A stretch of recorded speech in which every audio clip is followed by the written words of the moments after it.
The bell rang 3 times before Alira understood what it meant. She dropped the basket of linens in the hallway and ran. Smoke was already curling under the tall wooden doors at the end of the east corridor, and the smell of burning wood filled her lungs before she even reached the nursery wing. Somewhere behind her, voices shouted commands, boots pounded against stone floors, and a woman screamed for someone to bring water. But none of that mattered to Alira in that moment. Only one thought filled her mind. The little prince was still inside. She had worked in the castle of King Draven for almost 2 years, and in all that time, no one had ever noticed her. That was exactly how she wanted it. Alira kept her head down, finished her chores quickly, and never lingered where important people gathered. She swept floors, folded linens, and carried trays of food to rooms she was never allowed to enter fully. To the guards, she was simply another maid. To the nobles, she did not exist at all. But tonight was different. Tonight, the castle was hosting a grand gathering. Lords and ladies from every corner of the Northlands had arrived to strengthen an alliance between packs that had been enemies for generations. King Draven, the Alpha King, needed this alliance to hold. War had bled the North dry for too many years, and peace, fragile as it was, depended on tonight going well. Alira had been assigned to help prepare the guest chambers, far from the grand hall where the feast was taking place. She had just finished folding the last set of towels when the first scream rang out. Fire. She did not think, she simply ran. The nursery wing sat at the far end of the castle, tucked behind 2 heavy oak doors meant to keep the prince safe from any danger. Ironic, she thought now, sprinting past startled guards, that the very walls built to protect him might become the thing that killed him. Flames had already eaten through part of the ceiling by the time she reached the doors. Thick black smoke rolled out in waves, stinging her eyes and burning the back of her throat. A guard near the entrance coughed violently, trying to push forward, but the heat pushed him back like an invisible wall. "The prince," Alira shouted. "Is he still inside?" The guard, a young man named Callum, looked at her with wide, panicked eyes. The nurse ran to get help. "I told her to wait, but she panicked. The prince is still in his crib." Alira did not wait to hear more. She pulled the edge of her apron over her mouth and pushed through the doorway before Callum could stop her. Inside, the heat hit her like a physical blow. The far wall was already engulfed, orange flames climbing toward the wooden beams above. Sparks rained down from the ceiling, and a support beam near the window groaned, threatening to give way at any moment. The crib sat in the center of the room, untouched for now, but not for long. Alira's heart pounded as she crossed the burning room. She had spent her entire life hiding a secret so dangerous that discovery meant death. She was not merely a maid. Buried deep inside her, dormant since childhood, was a wolf spirit, a gift she had learned to suppress the moment she understood what happened to those who carried it, and had no pack to protect them. Her family had been slaughtered for that very gift, hunted by rivals who feared what her bloodline might become if left unchecked. She had survived only by disappearing into a life so plain and forgettable that no one would ever look twice. But right now, disappearing meant nothing. A child's life was in danger, and something inside her, something she had buried for years, began to stir. She reached the crib, just as the ceiling beam above the window snapped free. There was no time to run, no time to think. Alira threw herself over the crib, wrapping her arms around the small, sleeping form of the prince, as the burning beam crashed down across her back. Pain exploded through her body, sharp and blinding, but she did not let go. The heat seared through the fabric of her dress, through skin, through everything she was. She felt something crack loose inside her chest, something old and powerful, and for one impossible second, her body held strength no ordinary maid should have possessed. The beam that should have crushed her instead cracked against her shoulders and rolled aside, as though her very bones had turned to something harder than wood or stone. The prince, still wrapped safely beneath her, did not even wake. Alira gasped, smoke filling her lungs, pain radiating down her spine, and along her left arm, where the flames had caught the edge of her sleeve. She could smell burning fabric, burning skin, and she knew, with a strange, distant clarity, that she had been badly hurt, but the child was breathing. The child was safe. That was all that mattered. She gathered the prince into her arms, ignoring the screaming pain across her back, and staggered toward the door. Callum appeared through the smoke, eyes wide with disbelief, and took the child from her arms the moment she reached him. "How?" he stammered, staring at the collapsed beam behind her, then at her face, streaked with soot and sweat. How did you survive that? Alira did not answer. She could not answer. Every part of her wanted to collapse right there in the corridor, but she forced herself to stay upright, forced her voice to stay steady. Get him to the healers, she said. Now. Callum did not argue. He turned and ran, cradling the small prince against his chest, shouting for the nurse as he went. Alira leaned against the stone wall, finally allowing herself one shaking breath. The pain in her back was unbearable, worse than anything she had ever felt, but she pushed it down, the same way she had pushed down every dangerous truth about herself for years. She could not let anyone see what she had done. She could not let anyone see what she truly was. Down the corridor, the sound of the gathering had changed completely. What had begun as music and laughter in the grand hall had turned into confusion and fear. Lords in fine coats and ladies in jeweled gowns pressed toward the windows, watching smoke rise above the eastern rooftops, whispering among themselves about omens and bad luck on the very night an alliance was meant to be sealed. Some of the visiting pack leaders exchanged uneasy glances, wondering if this was truly an accident, or something far darker meant to disrupt the peace talks before they could even begin. Rumors of sabotage moved quickly through crowds like that, faster even than the fire itself. Alira knew none of this yet, lying in the dim servants' quarters with her back burning and her thoughts spinning. She only knew that she had done what she had to do, and that doing it had cost her more than a few burns. She thought of her mother, a woman she barely remembered except in fragments, warm hands and a quiet voice humming an old song. Her mother had once told her that a wolf's gift was not a curse, no matter what the world said about it, no matter how many hunters came in the night to prove otherwise. Alira had not believed those words for a very long time. Tonight, cradling a stranger's child beneath a falling beam, some small part of her wondered if her mother had been right after all. But belief did not change the danger. If anyone learned what she truly was, this castle, this fragile peace, this quiet life she had built brick by brick, out of silence and invisibility, would collapse just as surely as that burning ceiling had. Packs that hunted wolves like her did not care about kindness or courage. They cared only about bloodlines and threats. And a servant girl who could shrug off a collapsing beam was exactly the kind of threat that drew hunters from very far away. More guards rushed past her now, some carrying buckets of water, others shouting orders to clear the wing entirely. No one stopped to look at the maid slumped against the wall. No one thought to ask how she alone had walked out of a burning room that had claimed half the ceiling and most of the furniture inside. That suited her perfectly. She waited until the corridor cleared enough, then slipped away in the opposite direction, moving carefully, one hand pressed against the wall for support. Every step sent fresh waves of pain through her back and shoulder.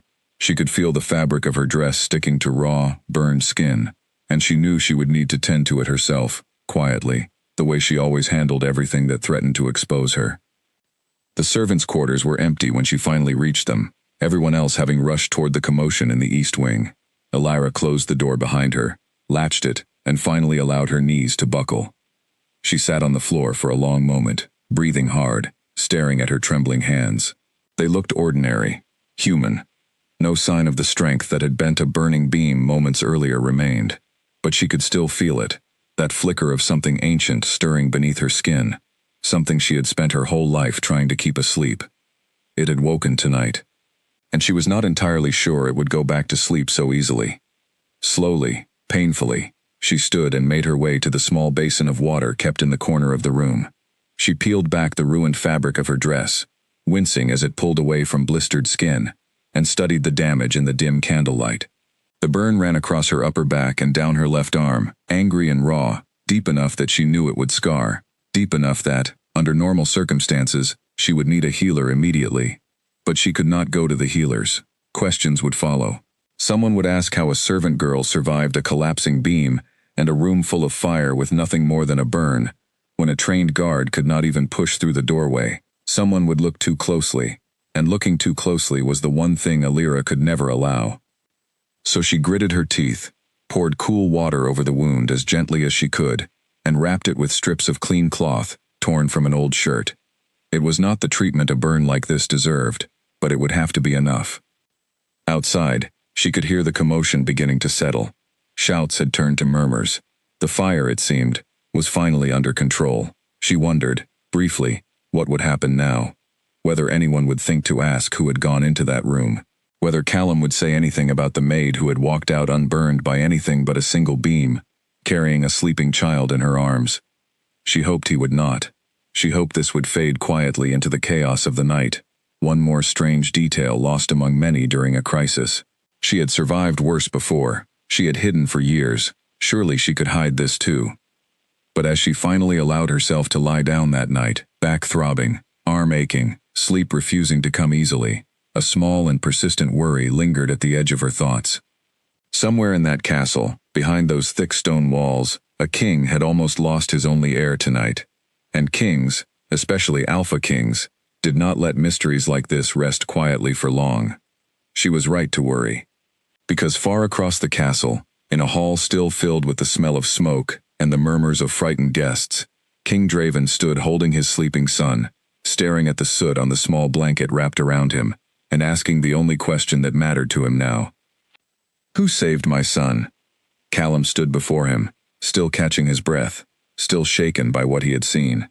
He tried to explain, though his own words sounded impossible even to him. "A maid," he said. "A servant girl he barely knew by name, who had walked into a room no trained warrior could enter, who had somehow lived through a falling beam that should have crushed her, and who had carried the prince out without so much as a scream of pain." Draven's eyes narrowed. He was not a king who believed in luck, and he certainly did not believe that an ordinary servant could survive what Callum described. Alphas were strong, warriors were strong, but maids who folded linens and carried trays did not walk out of collapsing fires unharmed enough to disappear into the castle afterward. "Find her," Draven said quietly, his voice carrying the low, dangerous calm of a wolf holding back a much larger reaction. "I want to know her name, tonight." Guards were sent through the servants' halls within the hour, though none of them found more than an empty basin of water and a torn strip of cloth left behind in a locked room, its occupant already gone to finish her duties, as though nothing at all had happened. Whoever this maid was, she clearly did not want to be found. That, more than anything, told Draven she was hiding something important. No one in that grand hall had an answer for him that night, but someone would, eventually. And when Draven finally found her, nothing in Alira's carefully hidden life would ever be the same again. Alira woke before dawn, gasping from the pain that shot down her back the moment she tried to sit up. For a moment, she forgot where she was, forgot the fire, forgot everything except the burning ache stretching from her shoulder blade to her elbow. Then it all came rushing back. The smoke, the crib, the beam crashing down, the strange, terrifying strength that had surged through her body at the very last second. She pressed a hand against the wall and forced herself upright, biting back a groan. Sunlight had not yet touched the narrow window of the servants' quarters, but she knew the kitchens would already be stirring, and if she did not report for her morning duties soon, someone would come looking for her. That was the last thing she needed. She unwrapped the cloth bindings around her arm first, wincing as dried blood and cloth pulled apart from raw skin. The burn had not improved overnight. If anything, it looked worse in the pale light, blistered and angry along her forearm, with a deeper wound across her shoulder blade that she could not fully see, only feel, throbbing with every movement. She needed proper care, she knew that. But proper care meant healers, and healers meant questions, and questions were something she could not risk. Instead, she found a long-sleeved dress in her small chest of belongings, one thick enough to hide the worst of the bandages, and dressed slowly, gritting her teeth through every motion.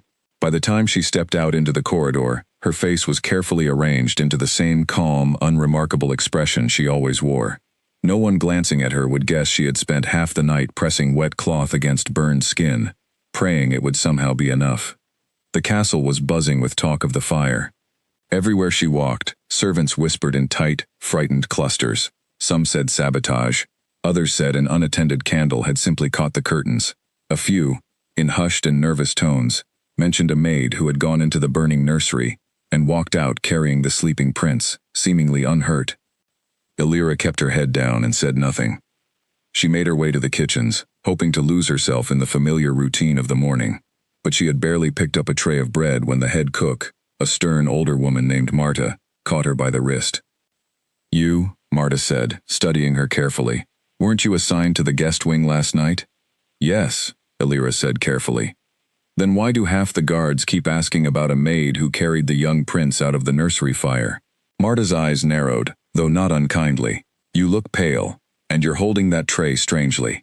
I twisted my wrist, helping move furniture during the chaos. Alira lied smoothly. It's nothing. Marta studied her a moment longer, clearly unconvinced, but the kitchens were far too busy for further questions. With a final suspicious glance, she released Alira's wrist and waved her off toward the dining hall. Alira exhaled slowly and continued on, though her heart pounded harder than it should have. She had lied easily enough, but lies had a way of gathering weight the more they piled up. And this was only the first morning. By midday, the whispers had grown louder, spreading from the kitchens into the hallways, into the guest chambers, even into the grand hall itself. The visiting lords, still uneasy from the previous night's chaos, seemed almost eager to discuss the mystery, perhaps grateful for a distraction from the tense alliance talks that had brought them here in the first place. Alira overheard fragments of conversation as she moved from room to room, delivering meals and linens. A maid who survived fire without a mark. A servant girl, stronger than a trained guard. Some claimed she must be blessed by ancient spirits. Others, in darker whispers, wondered if she might be something else entirely, something dangerous, something that did not belong among ordinary humans. Those whispers frightened her most of all. She kept expecting a hand to fall on her shoulder at any moment, expecting Callum to point her out to the guards, expecting the young nurse to remember her face from the smoke-filled corridor. But hour after hour passed, and no one came for her. Perhaps, she told herself, the chaos of the previous night had blurred every face into shadows and smoke. Perhaps Callum himself was uncertain who exactly he had seen. Perhaps she was simply one face among hundreds in a castle full of servants, easy enough to overlook. She clung to that hope, even as her back throbbed beneath her sleeve with every step she took. Before that summons came, however, Alira found herself pulled into a task she had not expected. One of the visiting lords, a sharp-eyed man named Edwin who led a smaller pack from the eastern hills, requested extra linens be brought to his chamber, and the task fell to her simply because she happened to be nearest the supply room when the order came through. She knocked, entered at his call, and set the folded linens on the chest at the foot of his bed, intending to leave as quickly as possible. But Edwin was already watching her from his chair by the window, his expression thoughtful in a way that made her uneasy. You were in the servants' corridor during the fire, he said, not quite a question, much like the king would ask later that same day. I saw you helping carry water afterward. Yes, my lord, Alira answered, keeping her tone light and unremarkable. Strange thing, that fire, Edwin continued, leaning back slightly. Started so suddenly, in a wing, meant to be the safest in the entire castle. Some of the other lords wonder if it was set on purpose, meant to disrupt tonight's negotiations, before they could even properly begin. Tell me, did you notice anything unusual before the flames started? Any strange smell, perhaps, or a face that did not belong among the household staff? Alira's pulse quickened, though she kept her expression carefully neutral. She had wondered the same thing herself, in the quiet hours before dawn, turning the fire over and over in her mind, searching for some explanation beyond simple accident. But she had seen nothing suspicious herself, only smoke and flame, and the small sleeping form of the prince she had rushed to protect. I'm sorry, my lord, she said honestly. I saw nothing before the fire started, only smoke, once it had already begun. Edwin studied her a moment longer, clearly disappointed by the lack of information, then waved her off with a tired sigh. No matter, I suppose the guards will sort out the truth eventually. Go on then. Alira left his chamber grateful for the excuse to escape, though his questions stayed with her long after she closed the door behind her. If even the visiting lords suspected sabotage, then whoever set that fire, if indeed someone had, remained hidden somewhere within these walls, watching the chaos unfold just as carefully as she was. The thought sent a fresh chill down her spine, sharper even than the pain still throbbing across her back. She had enough secrets of her own to protect without worrying about someone else's dark intentions, but if the fire truly had been set deliberately, that meant someone in this castle was dangerous, in an entirely different way than she was, and that danger might not be finished yet. By late afternoon, she was summoned to help prepare a private meal for the royal family, a task usually given to more senior maids. Her stomach tightened with worry the moment she heard the assignment. It meant walking closer to the king's private chambers, than she had ever been allowed before. It meant risking a face-to-face encounter with the very man now searching for the mysterious maid who had vanished after saving his son. She almost asked to be excused, citing exhaustion or illness, anything to avoid the assignment. But refusing an order from the royal steward would draw exactly the kind of attention she could not afford. So she swallowed her fear, straightened her spine despite the pain it caused, and carried the tray of food toward the private dining room, as though nothing at all was wrong. The prince, she was relieved to learn, had been moved to a new chamber, far from the damaged nursery, and appeared entirely unharmed by the previous night's events, sleeping soundly under the watchful eyes of 2 new nurses and 3 additional guards. Word of his safety had calmed some of the castle's fear, though it had done nothing to quiet the rumors surrounding his rescue. King Draven was not present in the dining room when Alira arrived, and for a brief, foolish moment, she allowed herself to relax. She set the tray down carefully, arranged the plates exactly as she had been instructed, and turned to leave as quickly as possible. She did not get far. "Wait." The voice came from the doorway behind her, low, commanding, impossible to ignore. Alira froze mid-step, her pulse hammering so loudly she was certain he must be able to hear it. She turned slowly, forcing her expression into something calm and respectful, and found herself facing King Draven for the first time up close. He was tall, broad-shouldered, with the kind of quiet, contained strength that came from years of leading a pack through war and peace alike. His eyes, sharp and pale gold, studied her, with an intensity that made her want to look anywhere else but at him. "You're new to serving this wing," he said. It was not quite a question. "I was assigned here today, my lord," Alira answered carefully, keeping her voice steady, despite the pain radiating down her arm. Draven's gaze moved over her, slow and assessing, lingering for just a moment too long on the stiff way she held her left shoulder, the careful way her sleeve covered her wrist entirely, unlike the shorter sleeves most kitchen maids wore for ease of work. She fought the urge to shift under his stare. "Were you in the castle during the fire last night?" he asked. Her heart lurched. "Yes, my lord. Everyone was." "Where were you, exactly, when it started?" Alira kept her eyes lowered, the way a proper servant should. "In the guest wing, my lord, preparing linens. I heard the commotion and helped where I could, carrying water with the others." It was not entirely a lie. She had, after all, done exactly that once the fire had been brought under control, joining the line of servants passing buckets long after the true danger had passed, ensuring there would be witnesses who remembered her doing something so ordinary and unremarkable. Draven's expression did not change, but something in his eyes sharpened further. He said nothing more for a long moment, simply studying her the way a hunter studies tracks in the snow, searching for the story hidden beneath the surface. "You may go," he said finally. Alira bowed quickly and left the room as fast as dignity allowed, her legs trembling the moment she was out of his sight.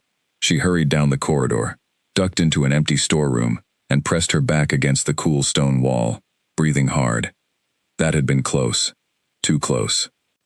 She did not know what unsettled her more, the sharpness in his gaze, or the strange, unreadable interest that had lingered there even after she left.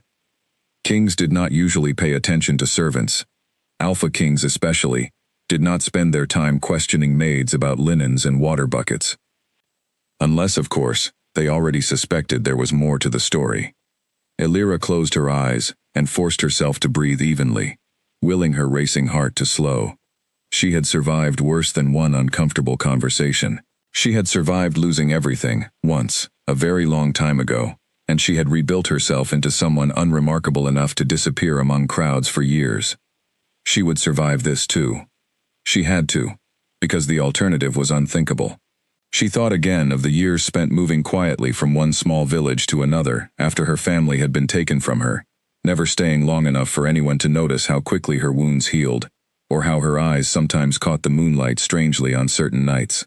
She thought of the hunters who had come for her mother and older brother, men who had claimed to serve justice but who left nothing behind except ash and silence.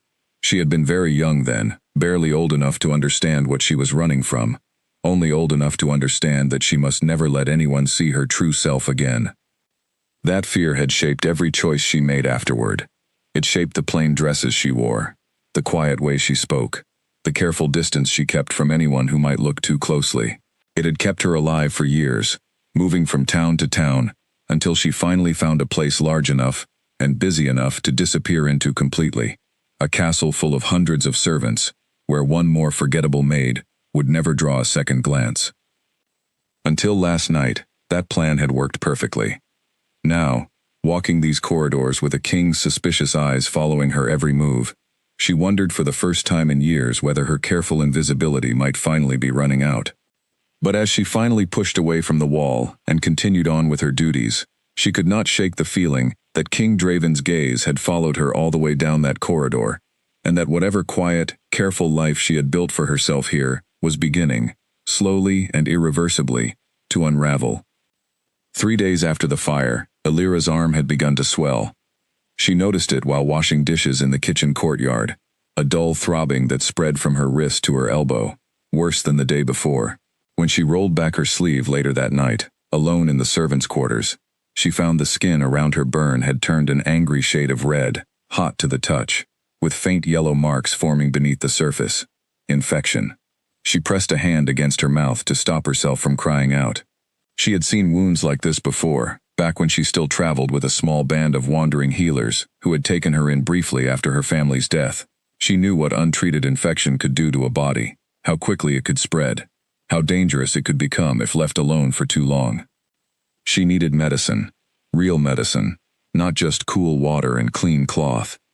But going to the castle healers meant explaining a burn no one had seen her receive, on an arm she had insisted was only twisted, not burned at all.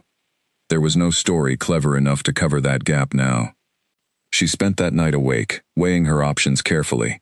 She could try to steal salve from the healing wing without being seen, though the risk of getting caught was high, especially with guards now more alert than usual following the fire. She could attempt to treat it herself with whatever herbs she could gather, though she had little skill with such things beyond what she vaguely remembered from childhood. Or she could simply endure it, and hope her body's strange resilience, whatever remained of it after that night in the nursery, would be enough to fight the infection on its own. She chose the second option, gathering a handful of herbs from the kitchen garden before dawn, crushing them into a rough paste, the way she dimly remembered her mother once doing for smaller cuts and bruises. It was not much, but it was something, and something was better than nothing. Her hands shook as she applied it to the wound, gritting her teeth against the sting. By the following morning, she felt no better, though at least no worse either. She dressed carefully, wrapped her arm tightly beneath her sleeve, and reported for her duties as though nothing at all was wrong, though every movement now cost her more effort than she wanted to admit. It was on this day, exhausted and in pain, that she was called once again to serve the royal family's private chambers. She almost refused, almost claimed illness, exhaustion, anything to avoid another close encounter with King Draven's sharp, searching gaze. But the steward who delivered the assignment made it clear refusal was not an option, not for a maid still trying to prove herself reliable after such a chaotic week. So she went, carrying a tray of tea toward the private study, where the king reportedly spent his mornings reviewing reports from the ongoing alliance negotiations. She knocked once, was told to enter, and found not only King Draven inside, but also the young prince, propped in a small chair near the window, watching his father with wide, curious eyes. Alira set the tray down carefully, keeping her injured arm angled away from view as best she could, and turned to leave quickly. "Stay a moment," Draven said, not looking up from the papers in front of him. Alira froze, then turned back slowly. "My lord? My son has taken an interest in you," Draven said, finally glancing up. His pale gold eyes moved briefly to the prince, who was now reaching small hands toward Alira with an insistent babbling sound, clearly wanting to be picked up. "He rarely reaches for anyone outside his usual nurses." Alira hesitated, glancing at the child, then at the king, uncertain what was expected of her. "I could hold him briefly, my lord, if that would please him." Draven nodded once, watching closely. Alira crossed the room carefully, lifting the small prince into her arms despite the sharp protest of pain along her injured shoulder. She held him gently, bouncing him slightly the way she vaguely remembered doing for younger children back in the villages she had passed through years ago. The prince settled almost immediately, cooing softly, one small hand gripping a fold of her sleeve. Draven watched this exchange with an unreadable expression, his sharp eyes lingering not on his son, but on Alira's face, and then, briefly, on the stiff way she held her left arm, even while cradling the child. "You're injured," he said quietly. It was not a question this time. Alira's heart lurched. "Just tired, my lord. Long hours since the fire." "That is not what I asked." Draven rose from his chair slowly, circling the desk until he stood only a few feet away. "You winced just now, lifting my son. And 3 nights ago, a servant girl walked into a burning room no trained guard could enter, and walked out again, with barely a scratch reported. I find myself wondering, quite seriously, whether these 2 facts might be connected." Alira's mouth went dry. She kept her eyes fixed carefully on the prince in her arms, avoiding Draven's gaze entirely, afraid of what he might see if she looked at him directly. "I do not know what you mean, my lord," she said, her voice barely steady. "Do you not?" Draven's tone remained calm, almost gentle, though there was an edge beneath it that told her he was far from finished. "Show me your arm." The command hung in the air between them, quiet but absolute. Alira's mind raced through every possible excuse, every possible lie, but nothing came fast enough. She could refuse, but refusing a direct order from the Alpha King himself would only confirm every suspicion he already held. She could comply, and risk exposing everything she had spent her entire life hiding. Neither option felt survivable. "My lord," she began carefully, "I would rather not trouble you with something so small." "It clearly is not small," Draven said, stepping closer. "Show me. That is not a request." Slowly, with trembling hands, Alira shifted the prince to one arm, and used her free hand to push back her sleeve, just enough to reveal the edge of the wound beneath. She stopped before showing the worst of it, revealing only enough to prove she was, in fact, injured, without exposing the true severity hidden further up her arm. Draven's expression shifted the moment he saw it, surprise flickering across his features before settling into something far more serious. Even that small glimpse showed clearly that this was no simple bruise or twisted wrist. The skin was red, swollen, clearly the mark of a burn left untreated for days. "This happened during the fire," he said quietly, though it was no longer a question. Alira said nothing, unable to find any lie convincing enough to counter what he had already seen with his own eyes. "You went into that room," Draven continued, his voice low, almost disbelieving. "You are the one who carried my son out." Still, Alira remained silent, her heart pounding so loudly she was certain he must hear it. The prince, sensing the sudden tension in the room, began to fuss softly in her arms, and she instinctively soothed him, rocking gently, grateful for the small distraction it provided from Draven's piercing stare. Draven watched this too, watched the easy, practiced way she calmed his son despite her own visible pain, and something in his expression softened slightly, though the sharp intelligence in his eyes remained. "Why did you hide this?" he asked finally. "You saved my son's life. Why would you not want credit for that? Why would you not seek proper treatment for a wound this serious?" Alira swallowed hard, searching desperately for an answer that would satisfy him without revealing too much. "I did not wish to draw attention to myself, my lord. It seemed safer to remain unnoticed." "Safer," Draven repeated slowly, studying her with renewed intensity. "Safer from what, exactly?" The question hung between them, heavy and dangerous. Alira had no answer she could safely give, and the longer the silence stretched, the more certain she became that Draven already sensed there was far more to her story than simple modesty or shyness. Finally, he stepped back, though his gaze did not soften. "I will not ask further today," he said. "But you will report to the healing wing immediately, and you will allow proper treatment for that wound. This is not a request either."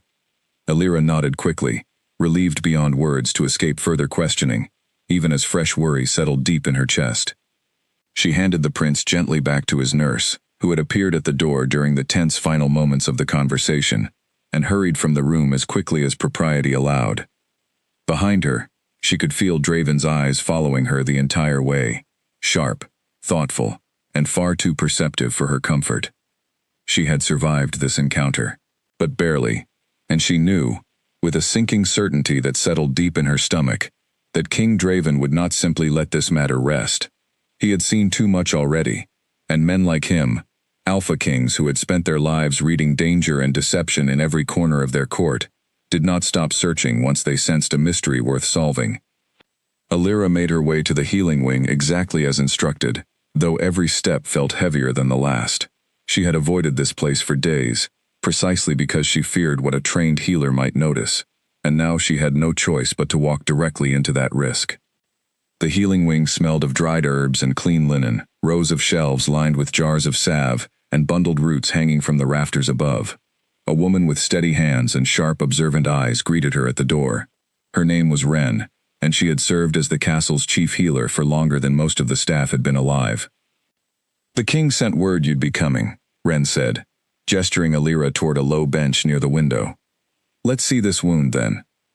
Alira sat carefully, rolling back her sleeve fully this time, since there was no point hiding it any longer. Wren's expression shifted the moment she saw the full extent of the burn, her sharp eyes widening slightly, before settling into careful professional focus. "This is a serious burn," Wren murmured, gently probing the edges of the wound with practiced fingers. "Days old by the look of it, and left untreated far too long. You're fortunate the infection hasn't spread further than it has." "I didn't want to trouble anyone," Alira said quietly, the same excuse she had offered everyone else. Wren glanced up at her, unconvinced, but said nothing further on the matter, focusing instead on cleaning the wound properly and applying a stronger salve than anything Alira could have gathered from the kitchen garden herself. The relief was almost immediate, a cooling numbness spreading where sharp pain had lived for days. "You'll need to return daily until this heals properly," Wren instructed, wrapping the arm in clean bandages. "And you should have come sooner. A wound like this, left alone, could have cost you the arm entirely, or worse." Alira nodded, murmuring thanks, eager to leave before Wren's careful eyes noticed anything else unusual about her. But as she stood to go, Wren's gaze lingered a moment too long on the faint, pale lines already beginning to form at the edges of the wound, healing marks that, to a trained eye, seemed to be closing far faster than any burn this severe should have allowed. "Come back tomorrow," Wren said simply, though something thoughtful had entered her expression that made Alira's stomach tighten with fresh unease. Walking back through the quiet corridor, Alira thought about how close she had come, twice now in a single week, to losing everything she had worked so hard to protect. First the king's sharp questions in his private study, and now a healer's knowing glance lingering just a moment too long on skin that mended faster than it should. She had always known this life of careful hiding could not last forever. She had simply hoped it would last longer than a few short days after one desperate act of courage. She left the healing wing grateful for the treatment, but newly aware that she had traded one set of watchful eyes for another. First the king, now the healer. Two people in this castle had already noticed something was different about her, and she had no way of knowing how much longer she could keep the full truth hidden from either of them. Whatever fragile peace she had built for herself in this castle was crumbling faster than she could repair it, one careful question at a time. Draven could not stop thinking about the maid's arm. He sat alone in his study, long after she had left, staring at the same unread report he had been holding for nearly an hour, his mind circling back again and again to the same puzzling details. A servant girl, unremarkable by every account, had walked into a burning room that had already claimed most of its furniture, endured a falling beam that should have crushed her completely, and emerged with nothing more than a burn along one arm and shoulder, a wound serious enough to require real treatment, but nowhere near serious enough, given what she must have survived. Trained warriors in his own guard had been unable to push through that same doorway, yet this maid, small and quiet, had gone in without hesitation and come out carrying his sleeping son, as though she had simply stepped into a warm room rather than a burning one. It did not make sense, not unless she was something more than she appeared. He had ruled her over these past few days, watching quietly from a distance, gathering small observations, the way he might track a wild animal through unfamiliar terrain.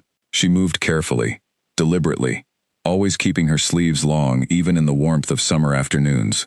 She avoided eye contact with anyone above her station, kept conversations brief and unremarkable, and seemed to have an uncanny gift for fading into the background of any room she entered. That kind of careful invisibility did not happen by accident. People who wanted to disappear that thoroughly usually had very good reasons for it.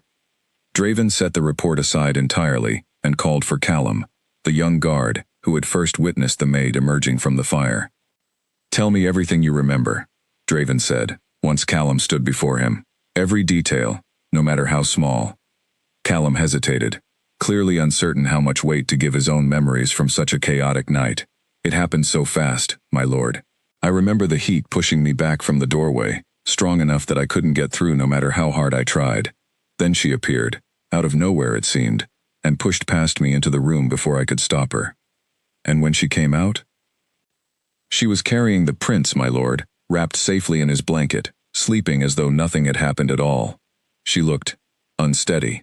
I remember that clearly. Pale, exhausted, but alive, and mostly unharmed, at least as far as I could tell in the smoke and darkness. Did you see how she avoided the beam? Draven asked. The one that fell near the crib? Callum frowned, thinking back carefully. I didn't see it fall myself, my lord. By the time I looked, she was already crossing back toward the door, with the prince in her arms. But I remember the sound, a heavy crash just before she reached the crib. I assumed at the time that the beam had missed them both by chance. Draven's eyes narrowed thoughtfully. And has she said anything since then about how she survived unharmed? No, my lord. She's avoided the subject entirely, whenever anyone's asked. Most of the staff assume she simply doesn't want the attention. Draven dismissed Callum with a nod, his mind working through every possibility.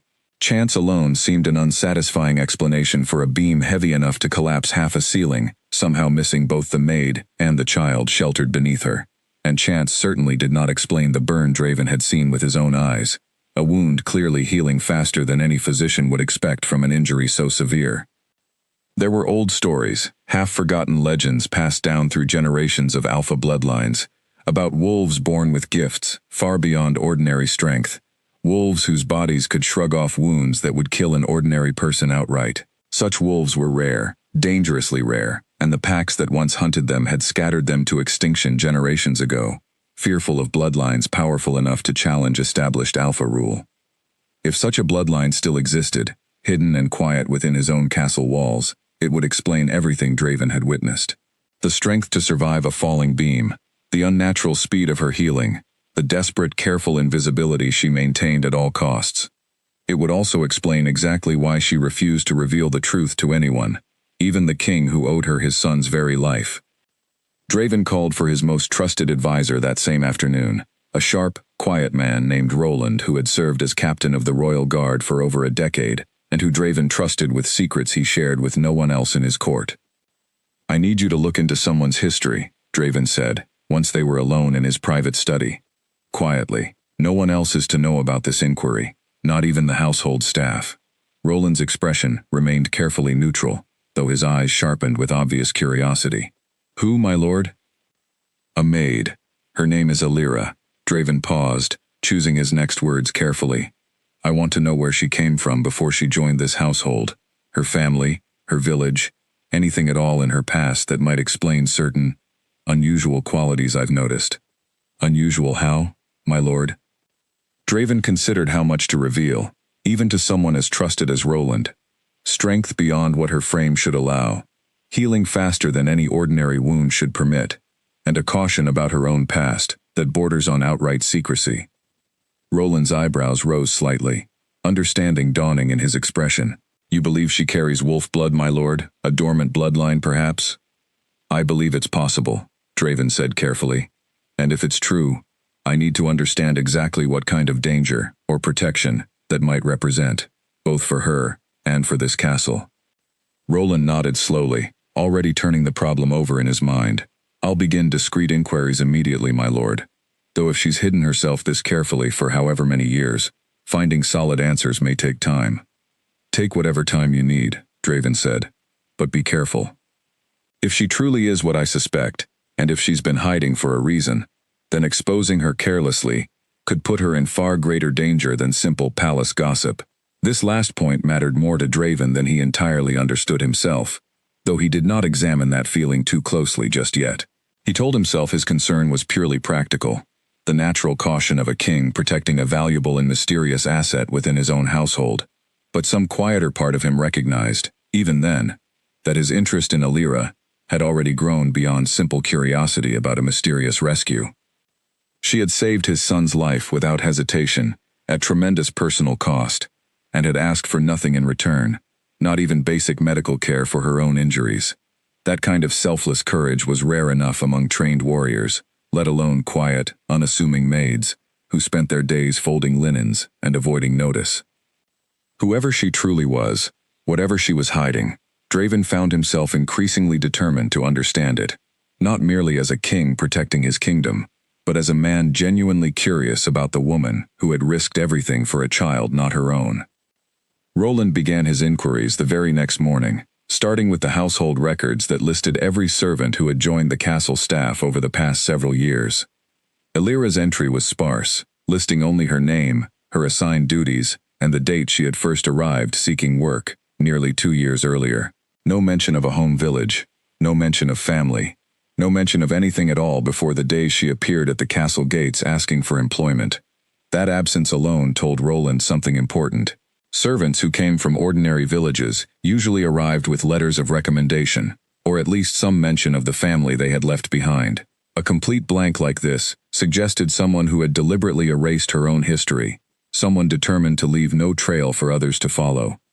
He spoke quietly with the steward who had originally hired her, an older man who remembered the day well enough, mostly because Elira had arrived alone, without belongings beyond a single small bag, and had asked for the most menial position available, seemingly uninterested in anything that might draw attention to herself. She never spoke of her past, the steward admitted, when Roland pressed him gently for details. I assumed she'd simply run from a difficult situation somewhere, poverty or a bad marriage, perhaps. It's not so unusual among servants who arrive alone like that. I didn't think much of it at the time. Roland thanked him and moved on, widening his search to old reports from neighboring territories, searching for any mention of a family, matching what little he knew. A household destroyed sometime in the past, survivors scattered and hidden among human settlements far from their original packlands. It took 2 full days of careful searching before he found anything useful at all. An old report, nearly 15 years faded now, describing the destruction of a small, isolated pack in the far eastern hills, a bloodline rumored among old wolves to carry unusually powerful gifts, hunted down and eliminated by rivals who feared what such strength might become if left unchecked. The report mentioned no survivors, though Roland noted, reading between the careful official language, that such reports rarely accounted properly for children who might have escaped the initial slaughter and simply vanished into the wider world beyond anyone's ability to track. He brought this information to Draven that same evening, laying out what little he had found with careful precision. If she is connected to this bloodline, Roland said, it would explain everything you've observed, my lord. Rare gifts of strength and healing were exactly what made that particular bloodline a target in the first place. And if she survived that slaughter as a child, hiding for this many years afterward, it would also explain her extreme caution now. Anyone who eliminated an entire pack once might still be searching for loose ends, even now, all these years later. Draven absorbed this information slowly, feeling the weight of it settle heavily in his chest. If Roland's theory was correct, then Elira had spent her entire childhood and adult life running from hunters who had already destroyed everyone she once loved, hiding so thoroughly that she had denied herself even basic medical care, rather than risk revealing the smallest hint of what she truly was. That kind of fear did not come from simple shyness or modesty. It came from genuine, hard-earned terror, the kind that shaped every choice a person made for the rest of their life. Continue searching, Draven said finally, quietly. I want to know everything possible before I approach her about this directly. If she's carried this fear for as long as we suspect, I won't add to it carelessly. Roland nodded and took his leave, and Draven sat alone once more with his thoughts, turning over everything he had learned with a mixture of concern, curiosity, and something else entirely, something he was still reluctant to name even to himself. That evening, he found himself watching for her again, as she moved through the private wing, delivering evening meals. Noting the careful way she still favored her injured arm, despite Ren's treatment, the quiet efficiency with which she completed every task assigned to her, the polite but distant courtesy she extended to everyone around her. She never lingered. She never sought attention. She simply did her work, quietly and completely, then disappeared again, into the background of castle life, as though she had never been there at all. Draven had ruled long enough to recognize genuine skill when he saw it, and disappearing that completely, that consistently, was its own kind of skill entirely. It was the skill of someone who had spent years, perhaps her entire life, learning exactly how to survive by never being noticed. He intended to learn why, and despite every instinct telling him to proceed carefully, patiently, the way any wise king should approach a mystery this delicate, some small, stubborn part of him already knew that patience would not come easily where Alira was concerned. The summons came on a quiet morning, delivered by the head steward himself, rather than passed along through the usual chain of household messengers, which told Alira immediately that something unusual was happening. "You've been reassigned," the steward announced, reading from a small slip of paper with obvious surprise in his own voice. "Effective today, you'll serve directly within the private royal wing, reporting to the king's personal household staff." Alira's stomach dropped. "There must be some mistake. I've only worked general duties. I have no experience serving the private wing." "The order came from the king himself," the steward said, clearly unwilling to question such instructions, regardless of how strange they seemed. "He specifically requested you by name, citing your bravery during the fire as reason enough for the promotion. You're to report within the hour." There was no room to argue with an order like that, not without drawing exactly the kind of suspicion she had spent years avoiding.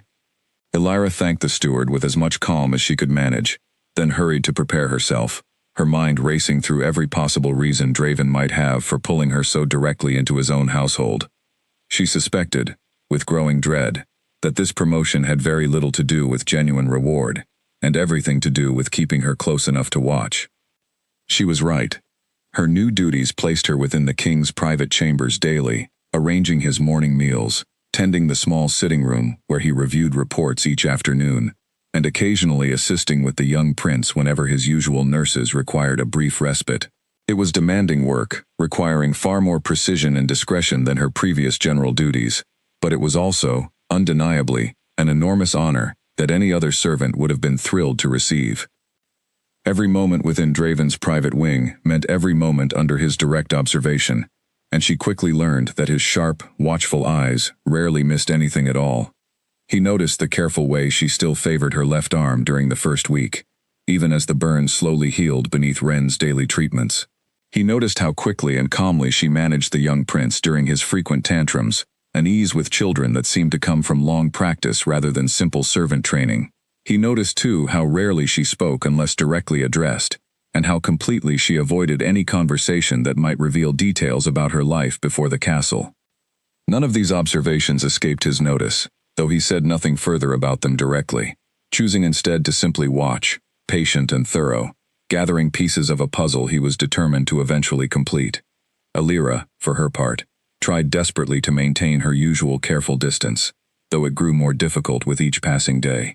Working so closely within his private chambers meant frequent, unavoidable interactions, brief conversations about meal preferences or scheduling that gradually, despite her best efforts, began to feel less like formal exchanges between king and servant, and more like something else entirely, something warmer and more personal than she had any right to allow herself.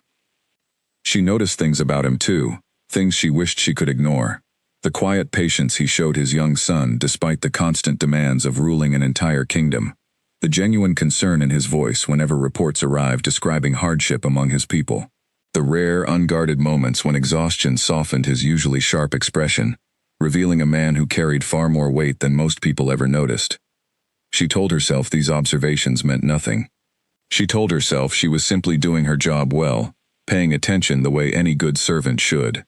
But some quiet, honest part of her recognized that her growing awareness of Draven went beyond simple professional attentiveness, and that recognition frightened her almost as much as his continued suspicion did. Not everyone in the castle welcomed her sudden promotion with kindness. Among the household staff, a young maid named Nora had long hoped for exactly the position now given to Alira, having served the royal family for nearly 3 years without ever receiving such recognition. Nora made her displeasure known in small, careful ways, sharp comments muttered just loud enough to be heard, cold silences whenever their paths crossed in the corridors, subtle exclusions from the easy camaraderie shared among the other household staff. "Must be nice," Nora said one morning, watching Alira carry a tray toward the private wing. "Getting promoted just for being in the right place at the right time. Some of us actually work for years to earn positions like that." Alira said nothing, choosing silence over conflict, though the comment stung more than she wanted to admit. She understood Nora's resentment, understood how strange and sudden her own promotion must appear to those who had served far longer without similar recognition. But explaining the truth, that she would have gladly traded every bit of this attention for the safety of remaining invisible, was impossible without revealing far more than she dared. The whispered resentment continued in small ways over the following days, though it never grew serious enough to require intervention from the household stewards. Alira simply endured it quietly, the same way she endured everything difficult in her life, focusing entirely on her work and avoiding unnecessary conversation whenever possible. More troubling than Nora's jealousy, however, was a quiet, unsettling awareness that had grown steadily within Alira since the night of the fire. A heightened sharpness to her senses that she could not fully explain or control. She found herself noticing sounds long before others around her did, footsteps approaching from distant corridors, the prince's soft, restless stirring through two closed doors when he woke uneasily at night. Her sense of smell, too, had sharpened considerably, allowing her to notice the faintest traces of smoke still lingering in the damaged nursery wing weeks after the fire had been fully extinguished, or the subtle change in scent that told her when a storm approached long before clouds gathered overhead. She recognized these changes for what they likely were, the dormant wolf spirit within her, awakened fully now, after years of careful suppression, refusing to settle quietly back into hiding, the way it once had. It frightened her considerably, this loss of control over something she had spent her entire life keeping buried, and she worried constantly that some unguarded moment might reveal far more than a simple burn ever could. One night, nearly 3 weeks after her reassignment, she woke suddenly in her small chamber, certain she had heard the prince crying, somewhere deep within the private wing, despite the considerable distance and multiple closed doors separating her quarters from his nursery. She lay still for a long moment, telling herself she had imagined it, that ordinary hearing could not possibly carry sound that far. But the feeling would not leave her, an insistent, worried tug deep in her chest that felt disturbingly similar to the instinct that had driven her toward the burning nursery weeks earlier. Unable to ignore it, she rose quietly and made her way through the darkened corridors toward the royal wing, moving as silently as her sharpened senses now allowed. She found the prince's nursery quiet and undisturbed when she finally arrived, the young prince sleeping peacefully under the watchful eye of his usual night nurse. Nothing at all wrong despite the urgent instinct that had pulled her from sleep. Embarrassed and uncertain, she offered a quiet, mumbled excuse about checking on supplies, before retreating quickly back toward her own quarters, grateful the nurse had been too tired to question her strange late-night appearance too closely. But the experience left her deeply unsettled. Whatever instinct had awakened within her that night in the fire seemed to be growing stronger, not weaker, with each passing week, an awareness that stretched beyond ordinary human senses, in ways she barely understood herself. She did not know how much longer she could continue hiding something that seemed determined, more and more each day, to reveal itself whether she wished it to or not. One afternoon, nearly 2 weeks into her new assignment, she found herself alone with him in his private study, delivering a fresh pot of tea while he reviewed correspondence from one of the visiting lords still lingering after the alliance negotiations had finally concluded successfully. The negotiations went well, in the end, Draven said, without looking up from his papers, his tone almost conversational. Thanks in part, I suspect, to the fact that my son survived that fire without lasting harm. Lords tend to trust alliances built on strength, and strong enough to survive such misfortune counts for a great deal in their eyes.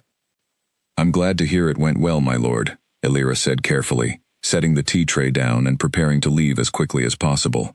Stay a moment, Draven said, exactly as he had once before, and exactly as before, Alira felt her stomach tighten with dread. She turned back slowly. My lord? Draven set his papers aside entirely now, studying her with the same sharp, thoughtful gaze she had come to recognize, and fear over these past weeks. You've served in this wing for 2 weeks now. In that time, you've never once asked why I requested your reassignment personally, nor have you asked for any reward or recognition for what you did that night. Most people, in your position, would have found some way to mention it by now. Alira kept her eyes carefully lowered. I did only what anyone would have done, my lord. I don't require recognition for it. I disagree, Draven said quietly.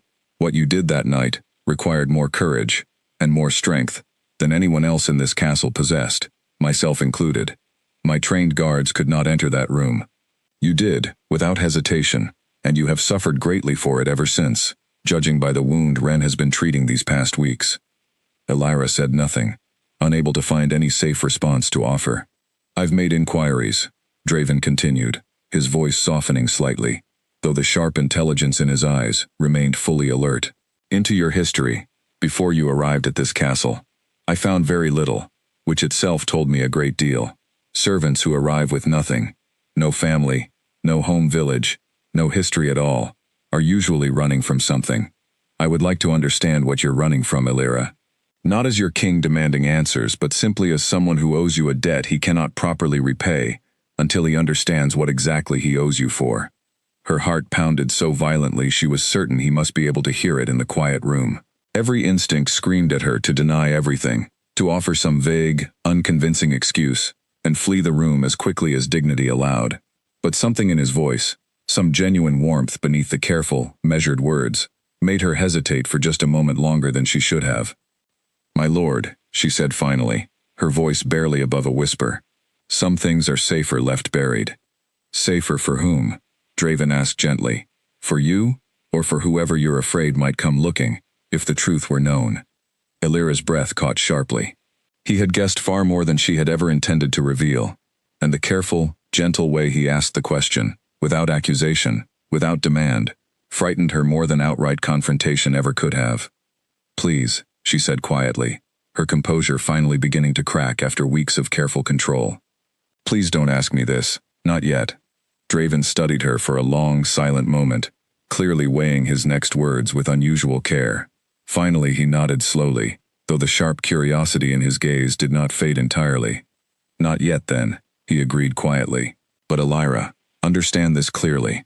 Whatever you're hiding, whatever fear has shaped your life this deeply, you are safe within these walls.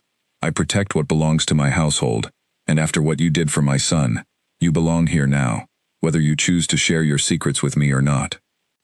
The kindness in his voice undid her more thoroughly than any accusation could have. She managed a small, grateful nod, then excused herself as quickly as propriety allowed, hurrying from the room before the tears gathering in her eyes could fall in front of him. Safe.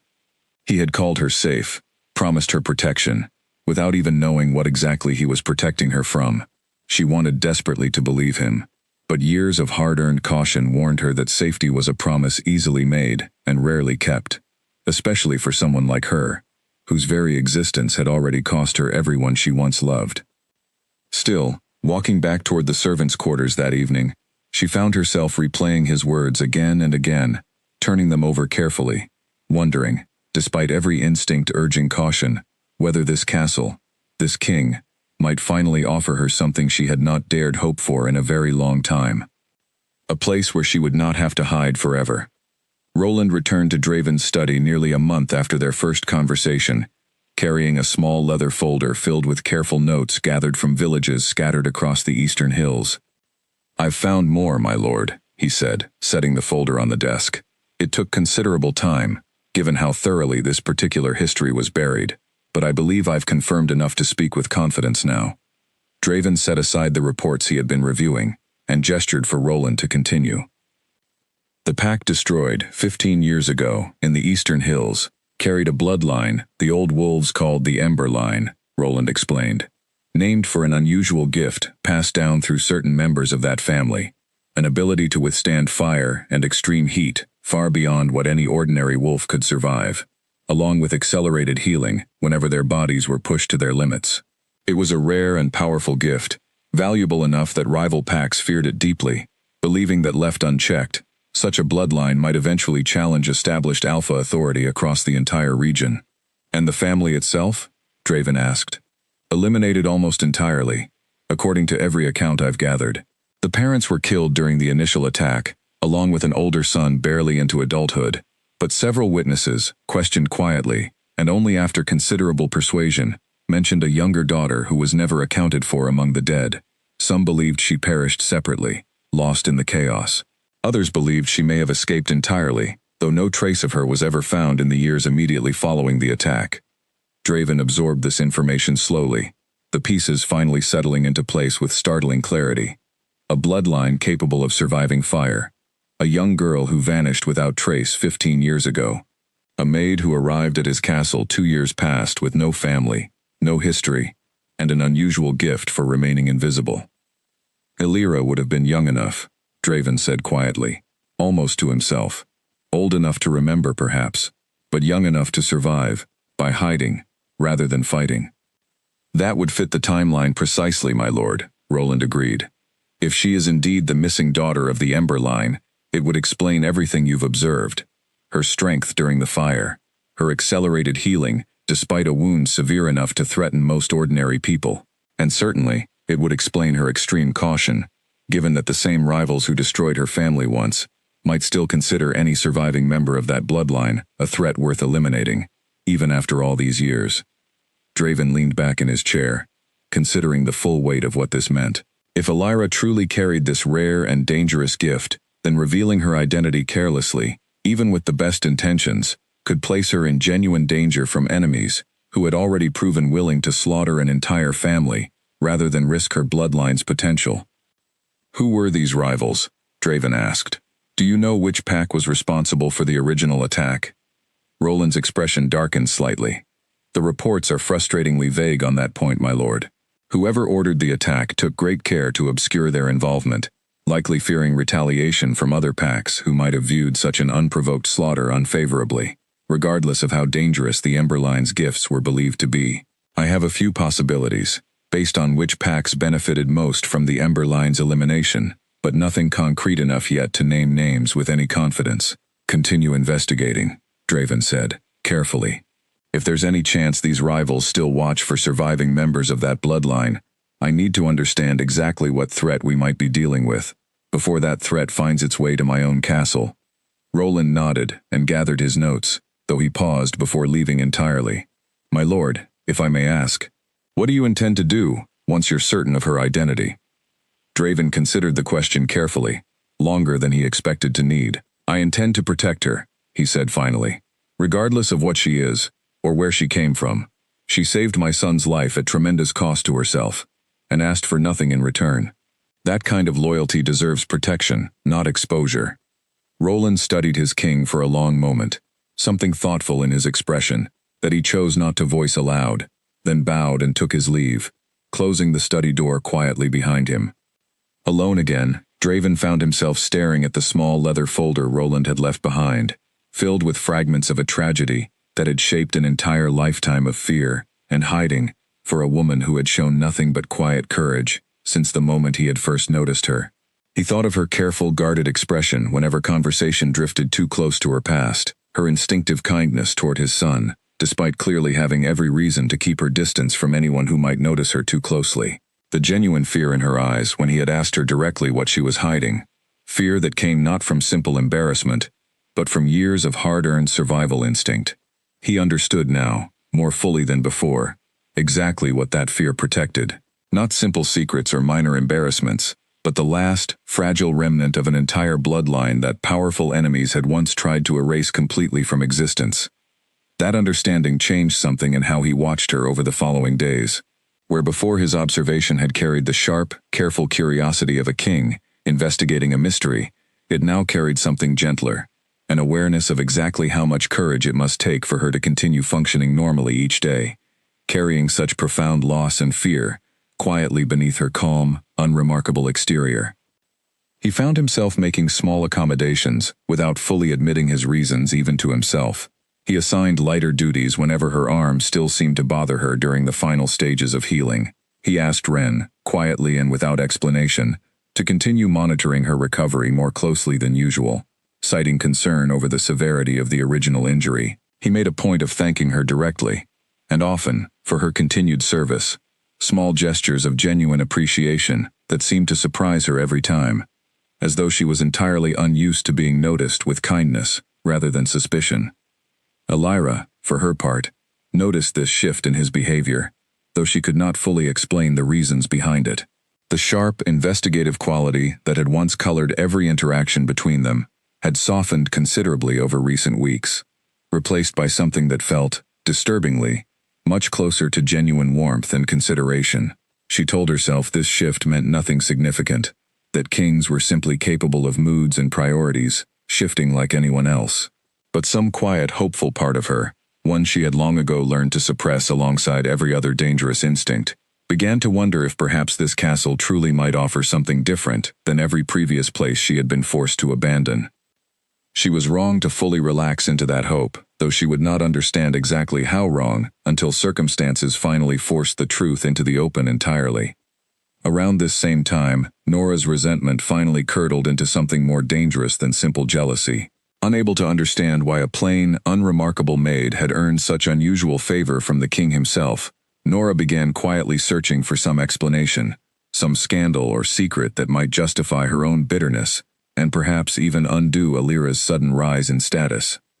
She started small, asking careless questions among the other servants about where Alira had come from before joining the household, questions that yielded nothing useful since almost no one knew anything real about Alira's past.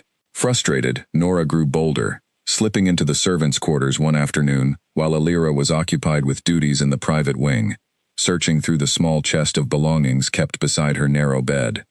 She found little of interest at first, plain clothing, a few personal items of no particular value, but tucked carefully beneath a folded blanket at the very bottom of the chest, Nora discovered a small, tarnished pendant, shaped like a flame wrapped around a curved claw, clearly old and clearly significant enough that Alira had kept it hidden and protected, despite owning almost nothing else of value.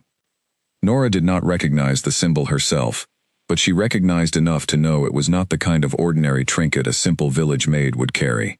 She considered showing it to someone, perhaps one of the visiting lords who might know more about old pack symbols, but something cautious in her finally won out over pure spite, a nagging worry that meddling in matters clearly connected to the king's own private investigation might bring trouble down on her own head instead.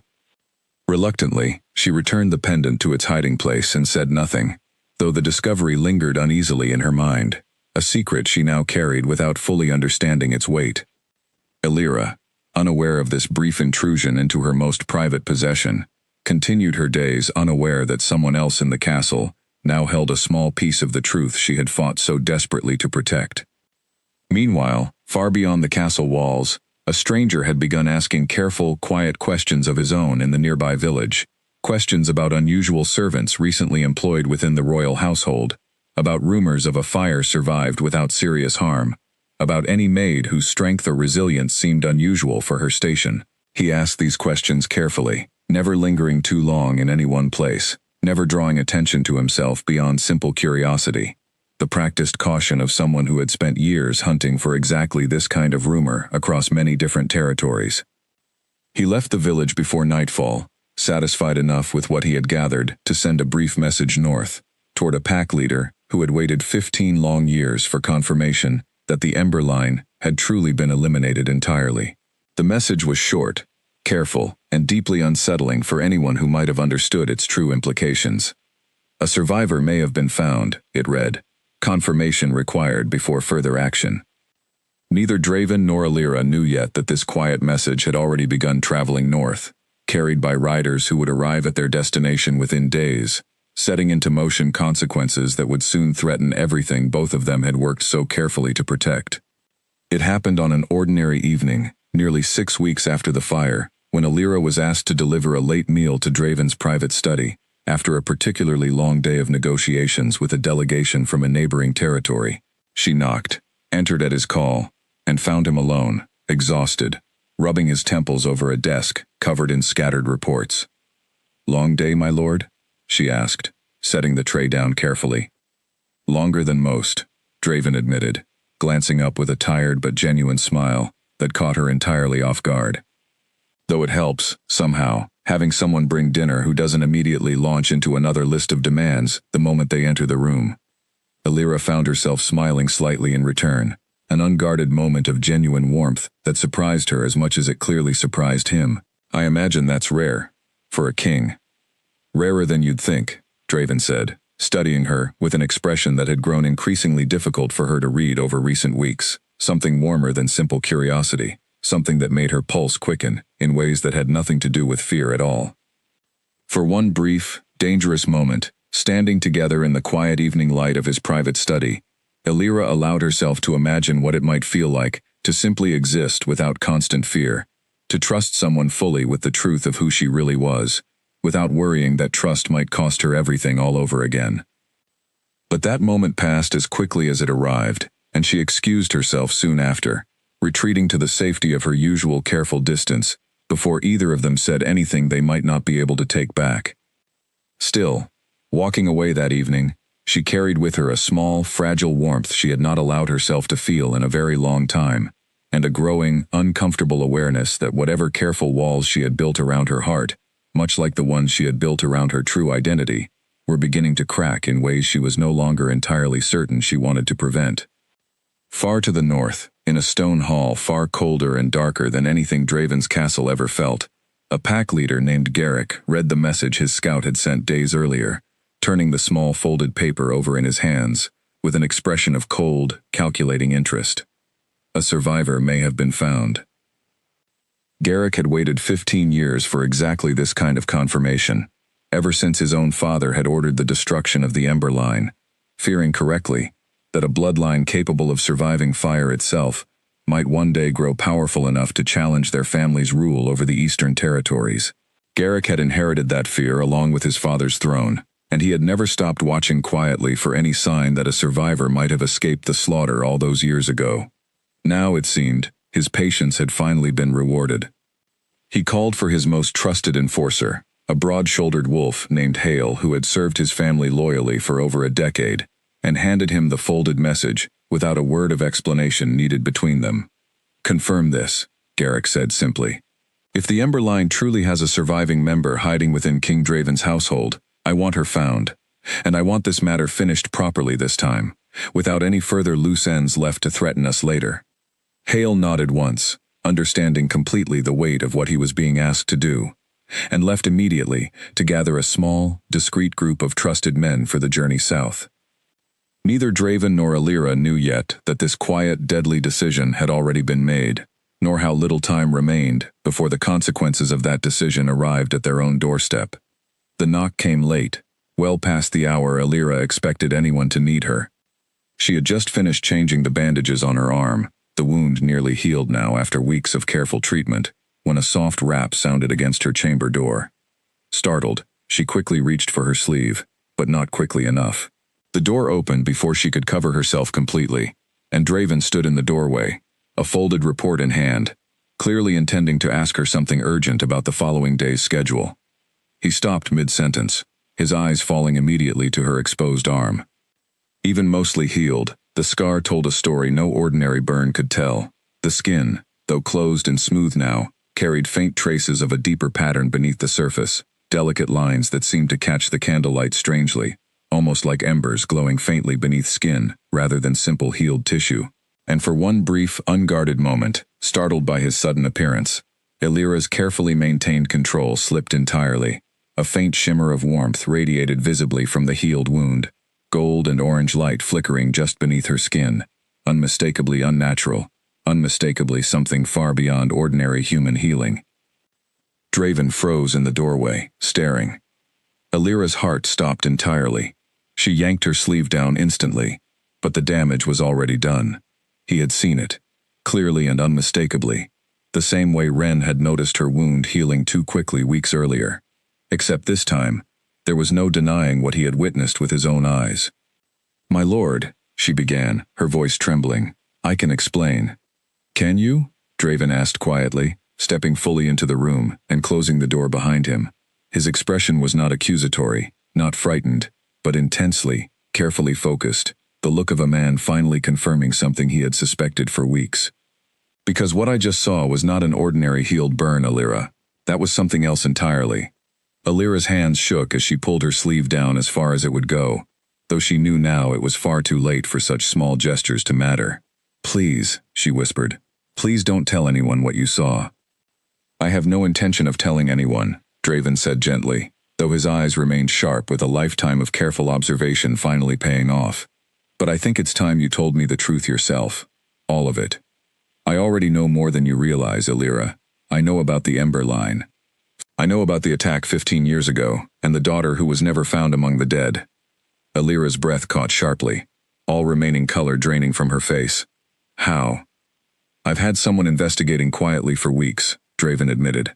Ever since the fire made it clear you were something more than a simple servant, I wanted to understand what I was dealing with before I approached you directly, and I wanted to be certain, before I risked exposing whatever secret you were protecting so carefully, that I understood exactly what protection you might need. Tears gathered in Alira's eyes, despite every effort to hold them back.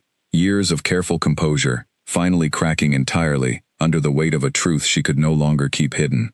You truly know, she said quietly, more statement than question now. I suspect, Draven corrected gently.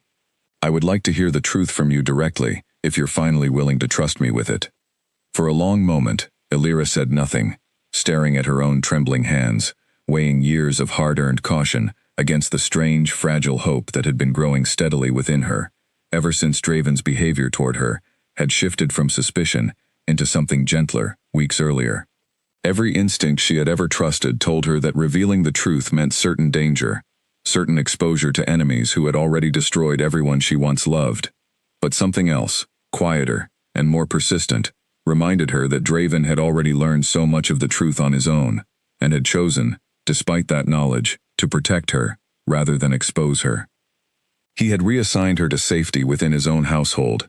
He had ensured her injury received proper treatment. He had, in every meaningful way available to him, already begun protecting her long before she ever confirmed anything directly. Perhaps, she thought, with a fragile hope she barely dared to trust, this truly was different from every previous place she had been forced to flee. My name was not always Alira, she said finally, her voice barely above a whisper.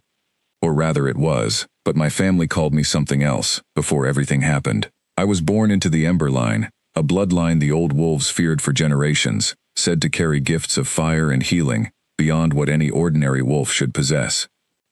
Draven remained silent, listening carefully, allowing her to continue at her own careful pace. I was 7 years old when they came for us, she continued, her voice growing steadier despite the pain clearly still present in every word. I don't remember all the details clearly, only fragments. Fire, screaming. My mother pushing me into a narrow gap beneath our home's floorboards, telling me to stay hidden no matter what I heard above me, no matter how long it took for the noise to stop. She paused, swallowing hard against the memory. I stayed hidden for 2 days before I finally dared to come out. By then, everyone was gone.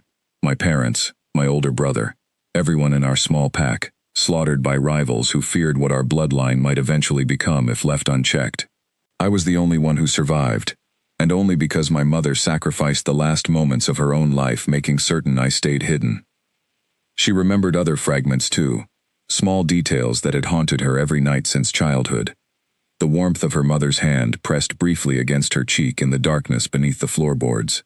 The sound of her father's voice, calm and steady, even as chaos erupted above them, telling the attackers that his daughter had already died in a separate accident months earlier, a desperate lie, meant to buy his youngest child even a few more precious moments of safety.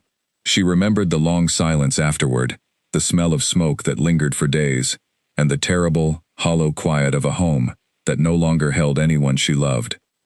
She had carried those memories alone for 15 years, never speaking them aloud to another living soul, not even during the brief months she had spent with the wandering healers who found her wandering half-starved through the eastern hills as a child.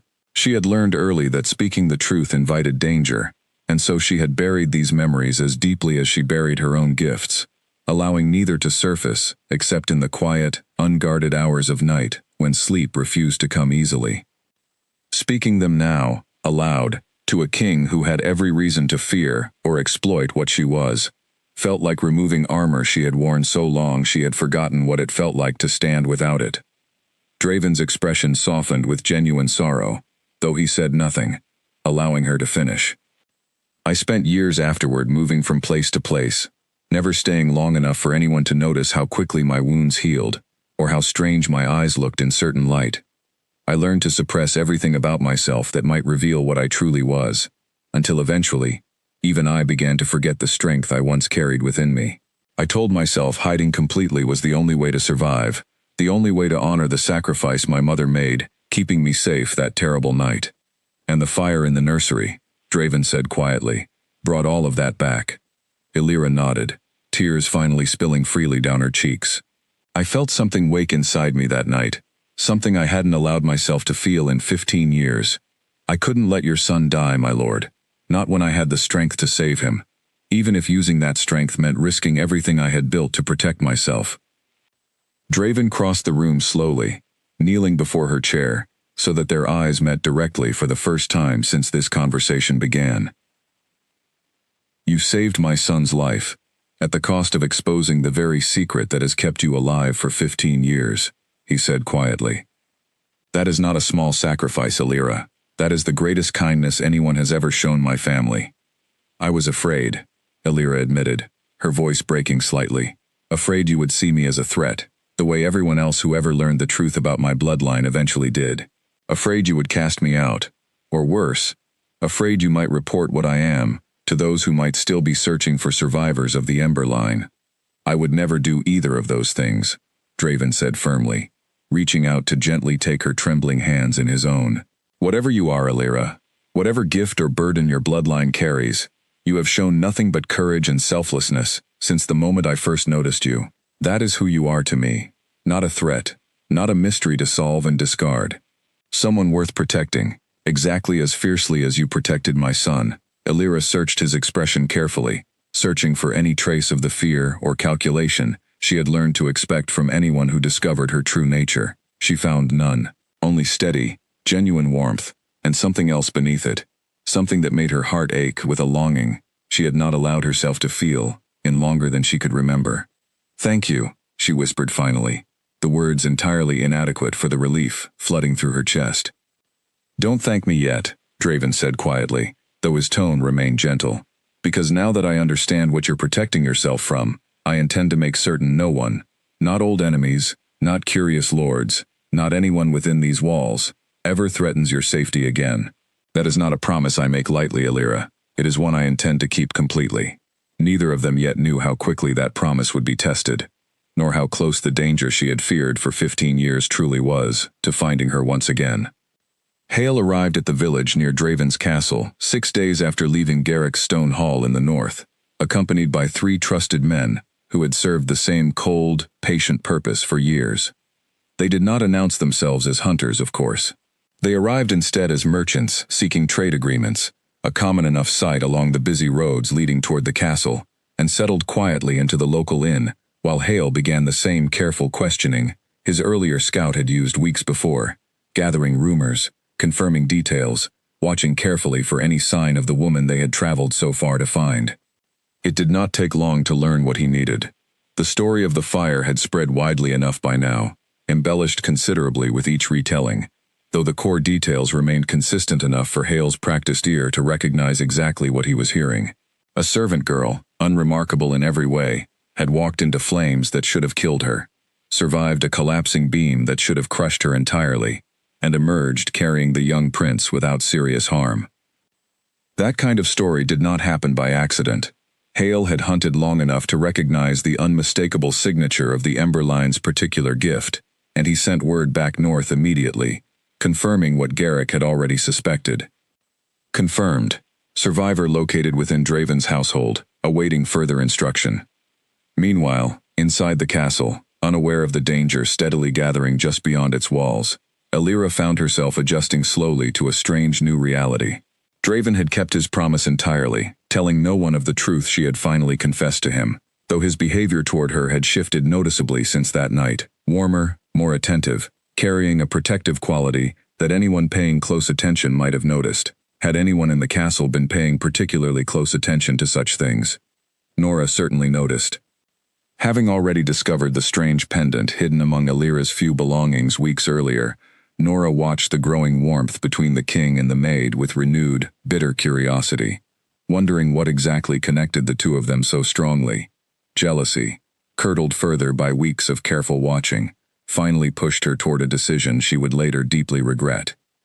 She approached one of the visiting merchants at the local inn, a broad-shouldered man who had been asking unusually specific questions around the village about servants at the castle, and mentioned, carelessly and without fully understanding the danger of her own words, that she knew something interesting about a particular maid recently promoted within the royal household. An old pendant, she mentioned, tarnished and clearly significant, shaped like a flame wrapped around a curved claw, hidden carefully among the maid's few belongings. Hale's expression did not change, though something sharp and satisfied settled behind his eyes at hearing this final confirmation. He thanked Nora for her observation, offered a few coins for her trouble, and sent her away without revealing anything about his true purpose in the village. That evening, he sent his final message north. Confirmed beyond doubt. Preparing to move within the week. Nora returned to the castle that night with a vague, uneasy feeling she could not quite name, though she told herself firmly that she had done nothing wrong, simply answered a curious stranger's questions honestly. She did not yet understand what she had truly set into motion, nor how close her careless words had brought genuine danger to someone who had once been nothing more than a rival for royal attention.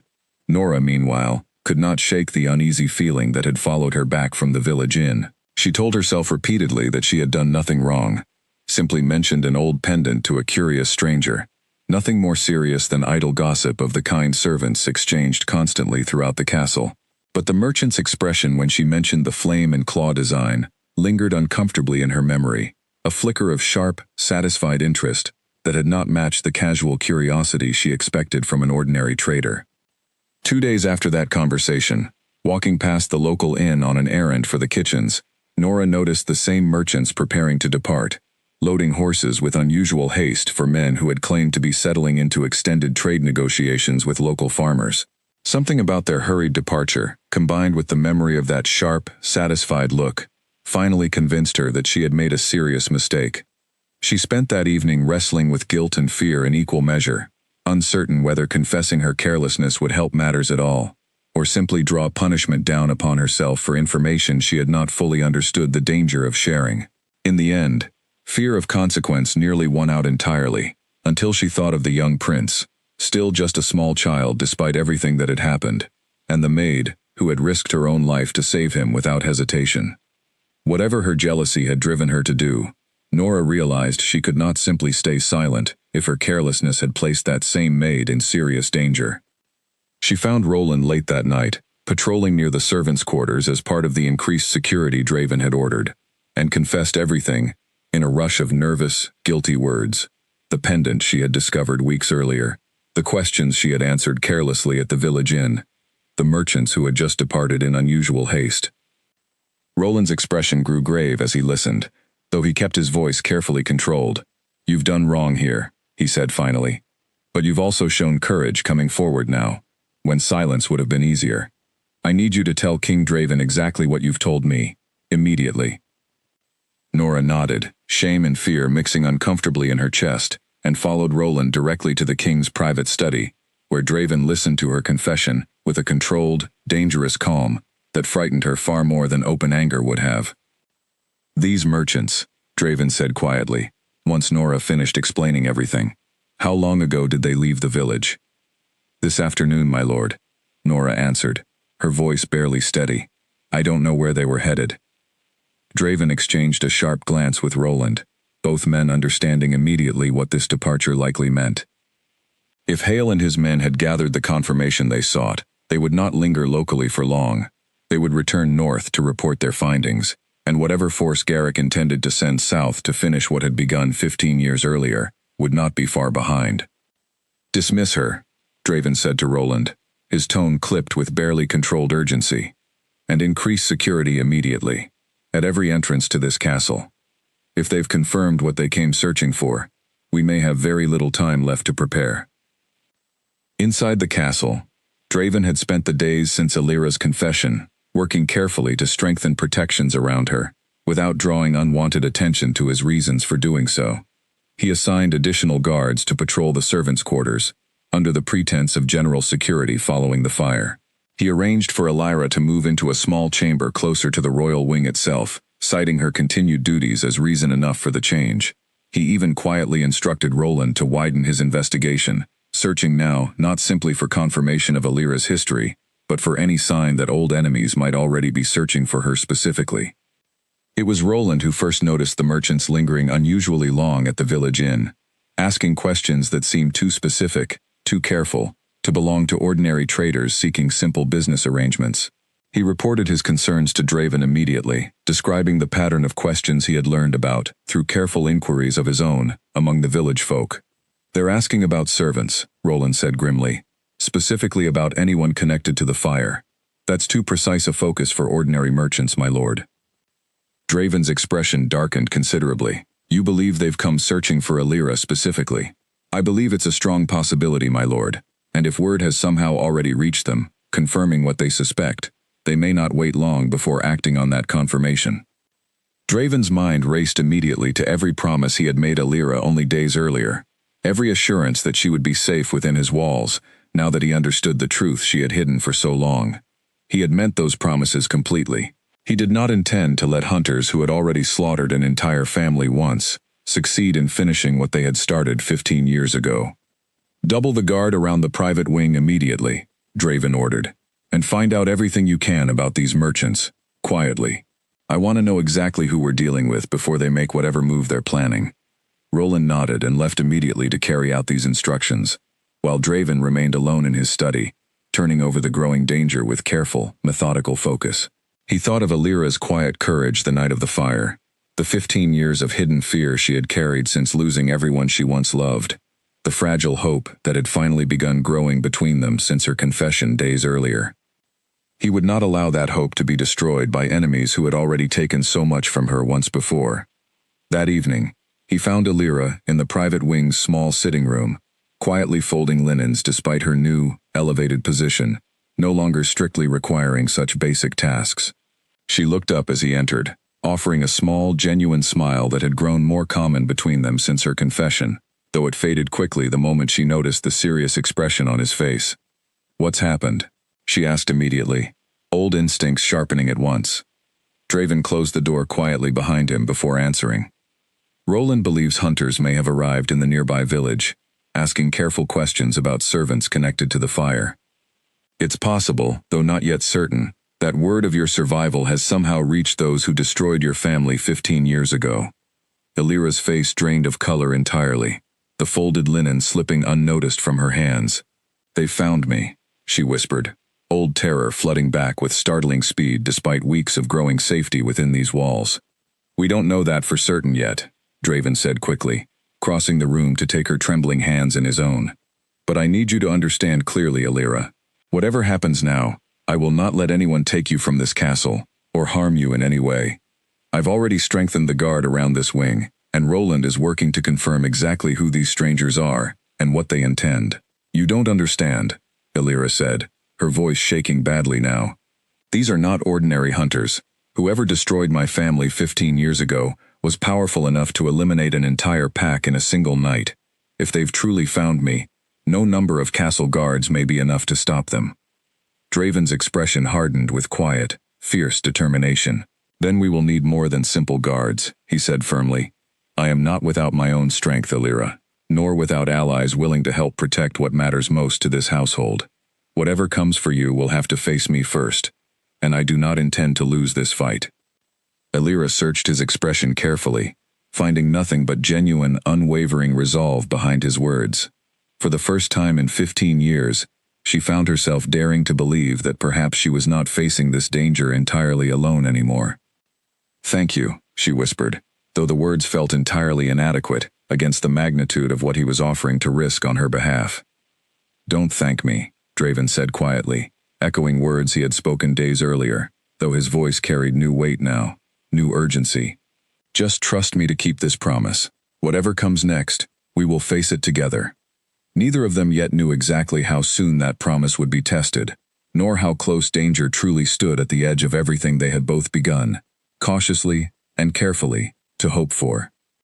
The attack came 4 nights later, under cover of a storm that rolled in from the eastern hills, thunder loud enough to mask the sound of approaching riders until they were nearly at the castle walls themselves.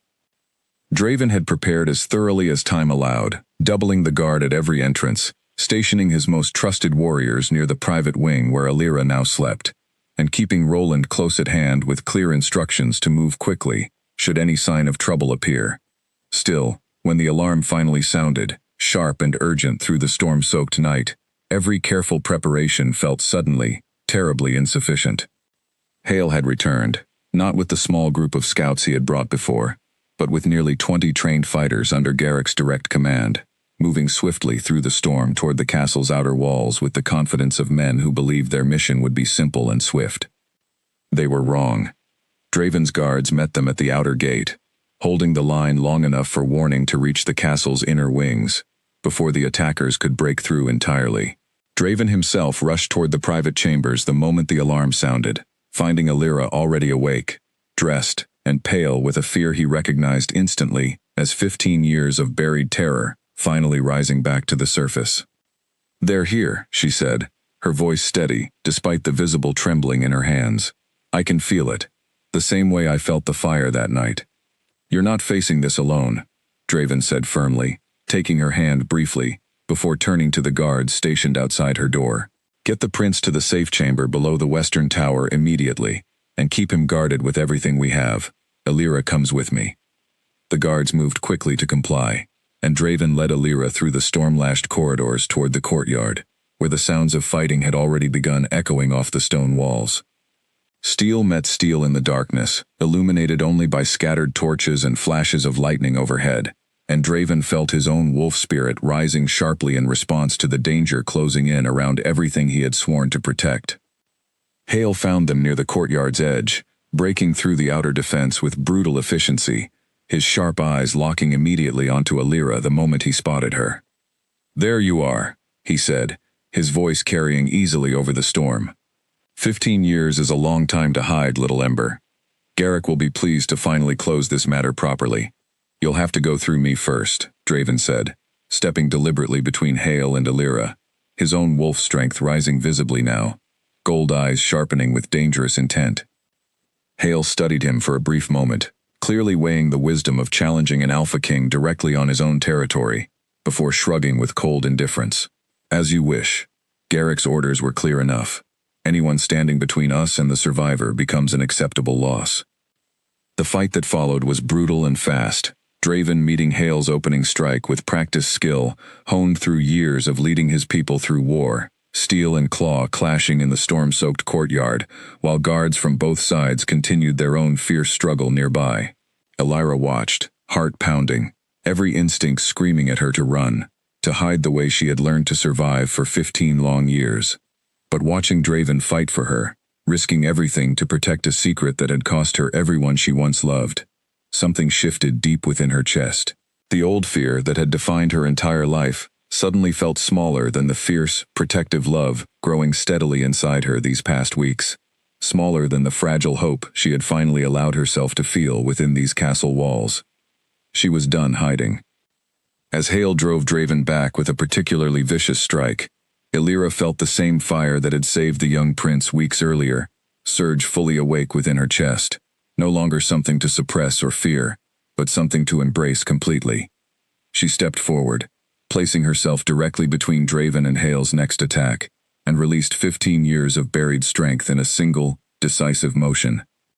Flame erupted around her hands, not burning her own skin at all, but radiating outward with controlled, deliberate force, catching Hale's extended blade and melting the metal instantly, forcing him back several stumbling steps in shocked disbelief. "Impossible," Hale breathed, staring at her, with something between fear and grudging respect. The Ember Line was supposed to be extinct.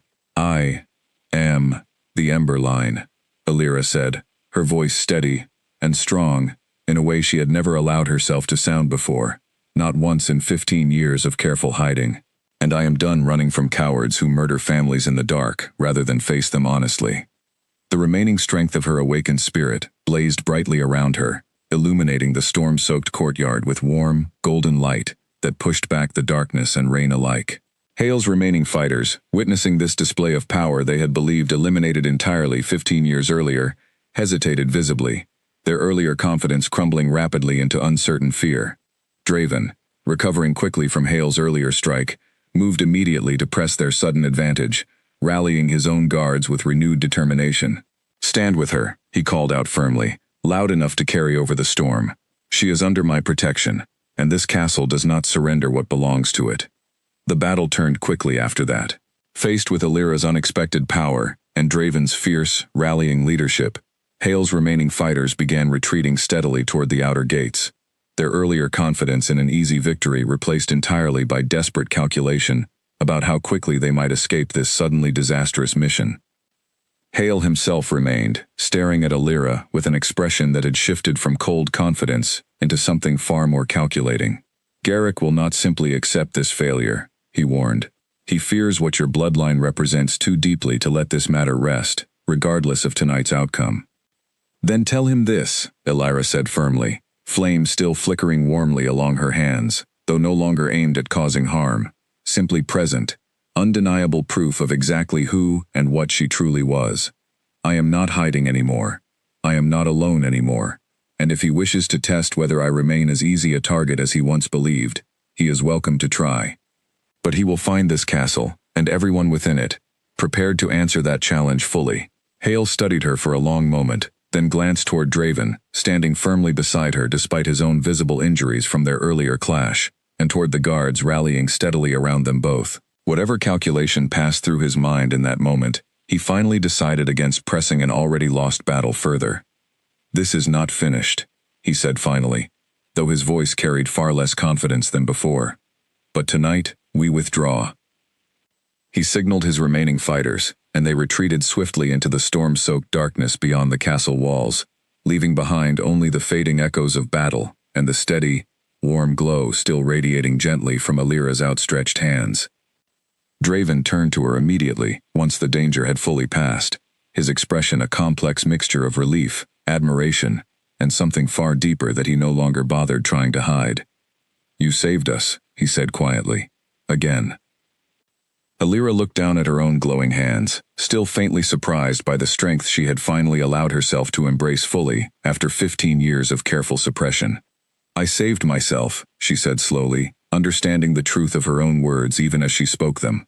For the first time in longer than I can remember, I stopped hiding what I truly am.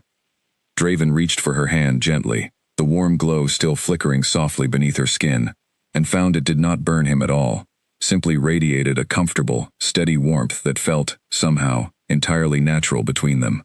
Then let the entire kingdom see exactly what you are, he said firmly. No more hiding, Alira, not here. Not while I still draw breath to protect you. Around them, guards began the careful work of tending wounded soldiers and securing the castle fully against any further threat, while the storm overhead began finally, slowly, to clear. Alira stood beside Draven in the settling calm, flames still glowing gently along her skin, feeling, for the first time since she was 7 years old, hiding beneath dark floorboards while everything she loved burned above her, genuinely and completely safe.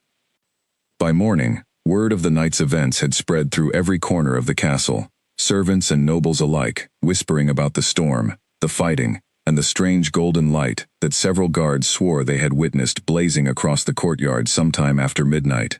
Draven called a full gathering of his court that same afternoon, standing before lords and servants alike, with Alira standing steadily beside him, no longer hidden in the background of castle life, but presented openly and deliberately, as someone worthy of respect and protection, equal to any noble present.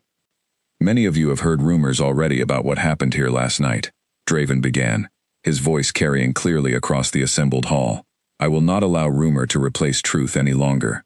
This woman, Alira, saved my son's life during the fire weeks ago, at tremendous cost to herself, and last night, she saved this entire castle from an attack meant to eliminate her, simply because of the bloodline she was born into. Murmurs spread through the gathered crowd, some curious, some clearly uneasy at the mention of a bloodline powerful enough to warrant such deadly attention. Draven continued, before doubt could take firmer hold. She carries the blood of the Ember line, he said plainly, a bloodline nearly destroyed 15 years ago by cowards who feared strength they could not control themselves. She has hidden that truth for her entire life, out of necessity, out of fear for her own survival. That hiding ends today. She stands under my protection, fully and completely, and any who threaten her safety, threaten the safety of this entire household. Edwin, the sharp-eyed lord who had questioned Alira so carefully weeks earlier during the alliance negotiations, stepped forward from the assembled crowd, his expression thoughtful rather than hostile. My lord, forgive my bluntness, but some among the visiting delegations may view harboring such a bloodline as unwise, given the history surrounding it. Old fears do not fade easily, even among reasonable people. Old fears built on cruelty and slaughter deserve to fade, Draven replied firmly, meeting Edwin's gaze directly. This woman has shown nothing but courage and selflessness since the day she arrived in this castle. If any among our allies cannot accept that simple truth, then perhaps our alliance was never as strong as we believed it to be in the first place. A tense silence followed his words, though Edwin, after a long moment of careful consideration, inclined his head respectfully. Strength that protects rather than threatens has never troubled me, my lord. I withdraw my concern. Other lords exchanged uncertain glances, though none chose to voice open objection following Edwin's measured response. Whatever private reservations remained among the visiting delegations, none seemed willing to challenge Draven directly on a matter he had clearly decided to stand firmly behind. Elira, standing quietly beside Draven throughout this exchange, felt an overwhelming mixture of relief and lingering disbelief at finally being acknowledged so openly after 15 years of careful hiding. She had expected fear, rejection, perhaps even exile once her secret became fully known. Instead, she found herself standing in a hall full of nobles and servants alike, protected openly by a king who had risked his own safety defending her only hours earlier. Later that same day, once the formal gathering had ended and the castle slowly returned to its usual rhythm, Ren visited Elira privately to properly examine any injuries she might have sustained during the previous night's battle. "You're entirely healed," Ren said, studying Elira's arm with open fascination, now that the truth no longer required careful pretense between them. "Remarkably so, in fact. I suspected something unusual about your recovery weeks ago, though I never imagined anything quite this remarkable." "I'm sorry I couldn't tell you the truth sooner," Elira said quietly. "I was frightened of what discovery might mean." "You needn't apologize," Ren said kindly. "Fear like that doesn't disappear simply because danger has passed. Give yourself time to trust this new safety fully, Elira. It's a rare enough gift, after everything you've survived." Elira nodded, grateful for the healer's understanding, and left the healing wing that afternoon, feeling lighter than she had, in longer than she could remember, though the shadow of Garrick's continued threat still lingered uneasily at the edges of her newfound relief. The battle was won, but both of them understood clearly that Garrick would not simply accept tonight's failure quietly. Whatever peace they had won this stormy night remained fragile, and the true test of everything they had both risked still waited somewhere in the days ahead. Garrick's response arrived faster than anyone expected, delivered not by soldiers this time, but by a single rider carrying a formal message sealed with his personal mark, arriving at the castle gates barely a week after Hale's failed attack. Draven read the message alone in his study first, his expression darkening steadily with every line. Garrick demanded a formal meeting, claiming ancient authority over matters concerning surviving bloodlines his own family had once been tasked with eliminating, generations ago. Authority granted, he claimed, by treaties older than Draven's own kingdom. He requested Elira be surrendered for judgment before a council of Northern Alpha leaders, promising otherwise that this matter would escalate into open conflict between their territories. Draven called Roland and Elira both to his study immediately, laying the message before them without hesitation. "He's testing whether we'll fold under threat of war," Roland said grimly, reading the demand carefully. "Ancient treaties like the one he's citing rarely hold real legal weight anymore, but enough northern pacts still respect old traditions that he might gather support if we refuse outright." "I will not surrender her," Draven said firmly, before Elira could even voice her own fear at the thought. "Whatever authority he claims, murdering an entire family, 15 years ago, erased any legitimate claim to judgment over survivors of that same family." Elira studied the message carefully herself, old fear mixing now with a steadier resolve than she had ever allowed herself before. "Perhaps," she said slowly, "surrendering isn't the only option, nor is simply refusing outright. Perhaps it's time the truth of what happened 15 years ago was finally heard by those same northern leaders Garrick hopes to gather as allies." Draven considered this carefully. "You mean to challenge his authority directly, in front of the very council he hopes to use against us?" "I mean to stop hiding entirely," Elira said, meeting his gaze steadily. I've spent 15 years running from a truth that was never truly mine to be ashamed of. Garrick and his father slaughtered my family out of fear, then buried that crime beneath old treaties and false authority. If Northern leaders still respect tradition enough to follow his call, then let them hear the full truth of what tradition was actually used to justify. Roland exchanged a thoughtful glance with Draven. It's a considerable risk, my lord. Northern councils can be unpredictable, and Garrick has had 15 years to shape the narrative around the Ember Line's destruction however suited him best. It's a risk worth taking, Draven said finally, his decision clearly made. Send word that we accept the meeting, on the condition that it takes place here, in neutral territory, with full council present, to hear both sides completely. The meeting took place 3 weeks later, in Draven's own Great Hall, filled with representatives from northern packs, who had traveled considerable distance to witness this rare gathering. Garrick arrived with careful confidence, clearly expecting either an easy surrender or a straightforward confrontation he believed he could win, through old authority and intimidation alike. He found neither. Illyra stood before the assembled council herself, calm and steady, despite 15 years of buried fear finally facing its source directly, and told her story completely, every painful detail from the night her family was slaughtered, through the years of careful hiding that followed. She spoke of her mother's final act of protection, her father's desperate lie meant to buy her precious extra moments of safety, the 15 years spent suppressing every trace of who she truly was, out of pure survival instinct. She spoke, too, of the courage it had finally taken to reveal herself completely, first to save a child not her own from flames, and later to defend an entire castle from hunters sent to finish what Garrick's father had begun generations earlier.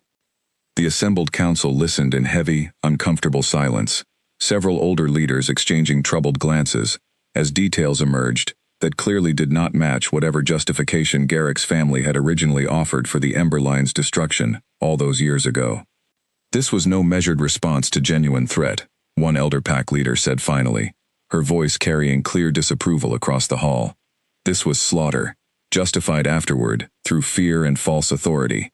I want no part in continuing whatever injustice began that terrible night. Garrick, sensing the gathering shifting decisively against him, attempted still to argue old precedent, old fears about uncontrolled bloodlines threatening established order, but his words fell increasingly flat against Illyra's steady, honest testimony, and the clear disapproval spreading visibly through the assembled council.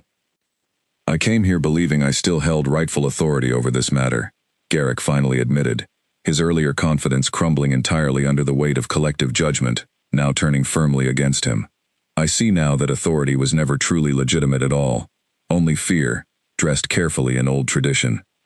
The council's decision, once fully rendered, stripped Garrick of any remaining claim over Illyra or the Ember Line's legacy entirely, declaring instead that the bloodline's near destruction had been a grave injustice that should never be repeated nor punished further. Garrick departed the castle, considerably diminished, his northern allies notably cooler toward him than they had arrived, while Illyra remained standing tall beside Draven, finally and completely free of the fear that had shaped her entire life until this moment. That evening, once the council had departed and the great hall finally emptied of its considerable crowd, Draven found Illyra alone in the quiet garden behind the castle, staring up at a clear night sky, finally free of storm clouds for the first time in weeks. You did something today few people manage in an entire lifetime, Draven said quietly, joining her beside the garden's small fountain. You faced the very thing that destroyed your childhood, and you won, not through violence, but through simple, unflinching truth. I couldn't have done it alone, Illyra admitted, turning to face him fully. You gave me the safety to finally stop hiding, Draven. That gift matters more than I can properly express. Draven reached for her hand gently, the same warm, steady connection they had shared since the night of the storm, and studied her expression carefully in the moonlight. I've come to realize something these past weeks, he said slowly. Something I suspect I've felt since long before I fully understood what you were hiding. My wolf recognized something in you from nearly the very beginning, Illyra. Something I believe humans call a mate bond, though I confess I was too cautious, too focused on solving the mystery surrounding you, to properly acknowledge it until now. Illyra's breath caught softly, her own heart recognizing the truth of his words even before he finished speaking them. She had felt it too, this steady, undeniable pull between them growing stronger with each passing week, though she had told herself repeatedly that such feelings were foolish, dangerous, impossible for someone who had spent her entire life avoiding exactly this kind of vulnerable connection. "I feel it too," she admitted quietly. "I've felt it for weeks now, though I was too afraid to trust it completely." "Then let us stop being afraid together," Draven said gently, reaching to cup her face carefully in his hands. "I do not offer this lightly, Alira. I am asking you to stand beside me, not simply as someone under my protection, but as my equal, my mate, and if you're willing, eventually as queen of this entire kingdom." Tears gathered in Alira's eyes, though for the first time in longer than she could remember, they were tears of genuine joy, rather than fear or grief. "After everything I've hidden, everything I've run from," she said softly, "you're offering me exactly the opposite, a place to finally stand still." "You've earned that place," Draven said firmly, "through courage, through sacrifice, through a kindness that asked for nothing in return, even when it cost you everything you'd built to protect yourself. I can think of no one more deserving to stand beside me, Alira, now and for the rest of our lives together." She answered him not with words, but by closing the small distance remaining between them, sealing their unspoken bond with a kiss that felt, after 15 years of careful hiding and quiet fear, like finally coming home. In the days that followed the council's judgment, Alira found herself thinking often of Nora, the young maid whose jealousy had nearly cost everything, yet whose late courage in confessing the truth had ultimately helped Draven prepare in time to defend the castle successfully. Rather than punish Nora further for her earlier carelessness, Alira requested privately that she be given a position of genuine responsibility within the household, a chance to prove herself through honest work rather than resentment. She found Nora in the linen stores one quiet afternoon, folding towels with the same careful precision Alira herself had once used to make herself invisible within these very walls. "I owe you an apology," Nora said immediately, setting aside her work the moment she noticed Alira's approach, her expression heavy with lingering guilt. "What I did could have gotten you killed. I let jealousy make me careless with something far more serious than I understood. You also found the courage to come forward when it mattered most," Alira said gently. "That courage helped save this entire castle, Nora, mine included. I'm not interested in holding on to anger for a mistake you've already worked hard to correct." Nora's eyes widened with visible surprise and relief. "Why would you forgive so easily, after everything?" "Because I understand what it feels like to be overlooked, to feel invisible despite working hard for recognition," Alira said honestly. "I spent years exactly that way myself. I'd rather build something better here than continue carrying resentment neither of us can afford." From that day forward, Nora served with quiet dedication, eventually earning genuine respect among the household staff through her own honest effort rather than lingering bitterness, and the uneasy tension that had once existed between the two women slowly transformed into something closer to genuine, if cautious, friendship. Elsewhere in the castle, the young prince continued growing steadily under his father's careful attention, though he retained, even as months passed, a particular fondness for the woman who had once carried him safely from a burning room he was far too young to remember clearly. He toddled after Alira whenever their paths crossed within the private wing, reaching small, insistent hands toward her, the same way he had during those tense early weeks following the fire, and Alira found herself, more often than not, setting aside whatever task occupied her hands to scoop him up happily whenever he demanded her attention this way. Draven, watching these small, easy moments between Alira and his son, often found himself struck by how naturally she had settled into a role far beyond simple servant or even simple queen, a steady, protective presence the young prince clearly recognized and trusted completely, regardless of whether he understood fully why. Word of their bonding spread quickly through the kingdom in the weeks that followed, and when Alira finally stood before the full court to be formally recognized as queen, she wore her scars openly for the first time, visible along her arm beneath a gown chosen deliberately to show rather than hide them. They were no longer marks of shame or secrets to bury, but proof instead of exactly the courage and sacrifice that had brought her to this moment, standing tall beside the king who loved her completely, in a kingdom finally ready to embrace her exactly as she truly was. The maid who had once hidden in the shadows of castle life, invisible and afraid, had become the queen who ruled openly beside her king, her flame no longer something to fear, but something the entire kingdom had come to recognize as a symbol of unwavering loyalty, courage, and love.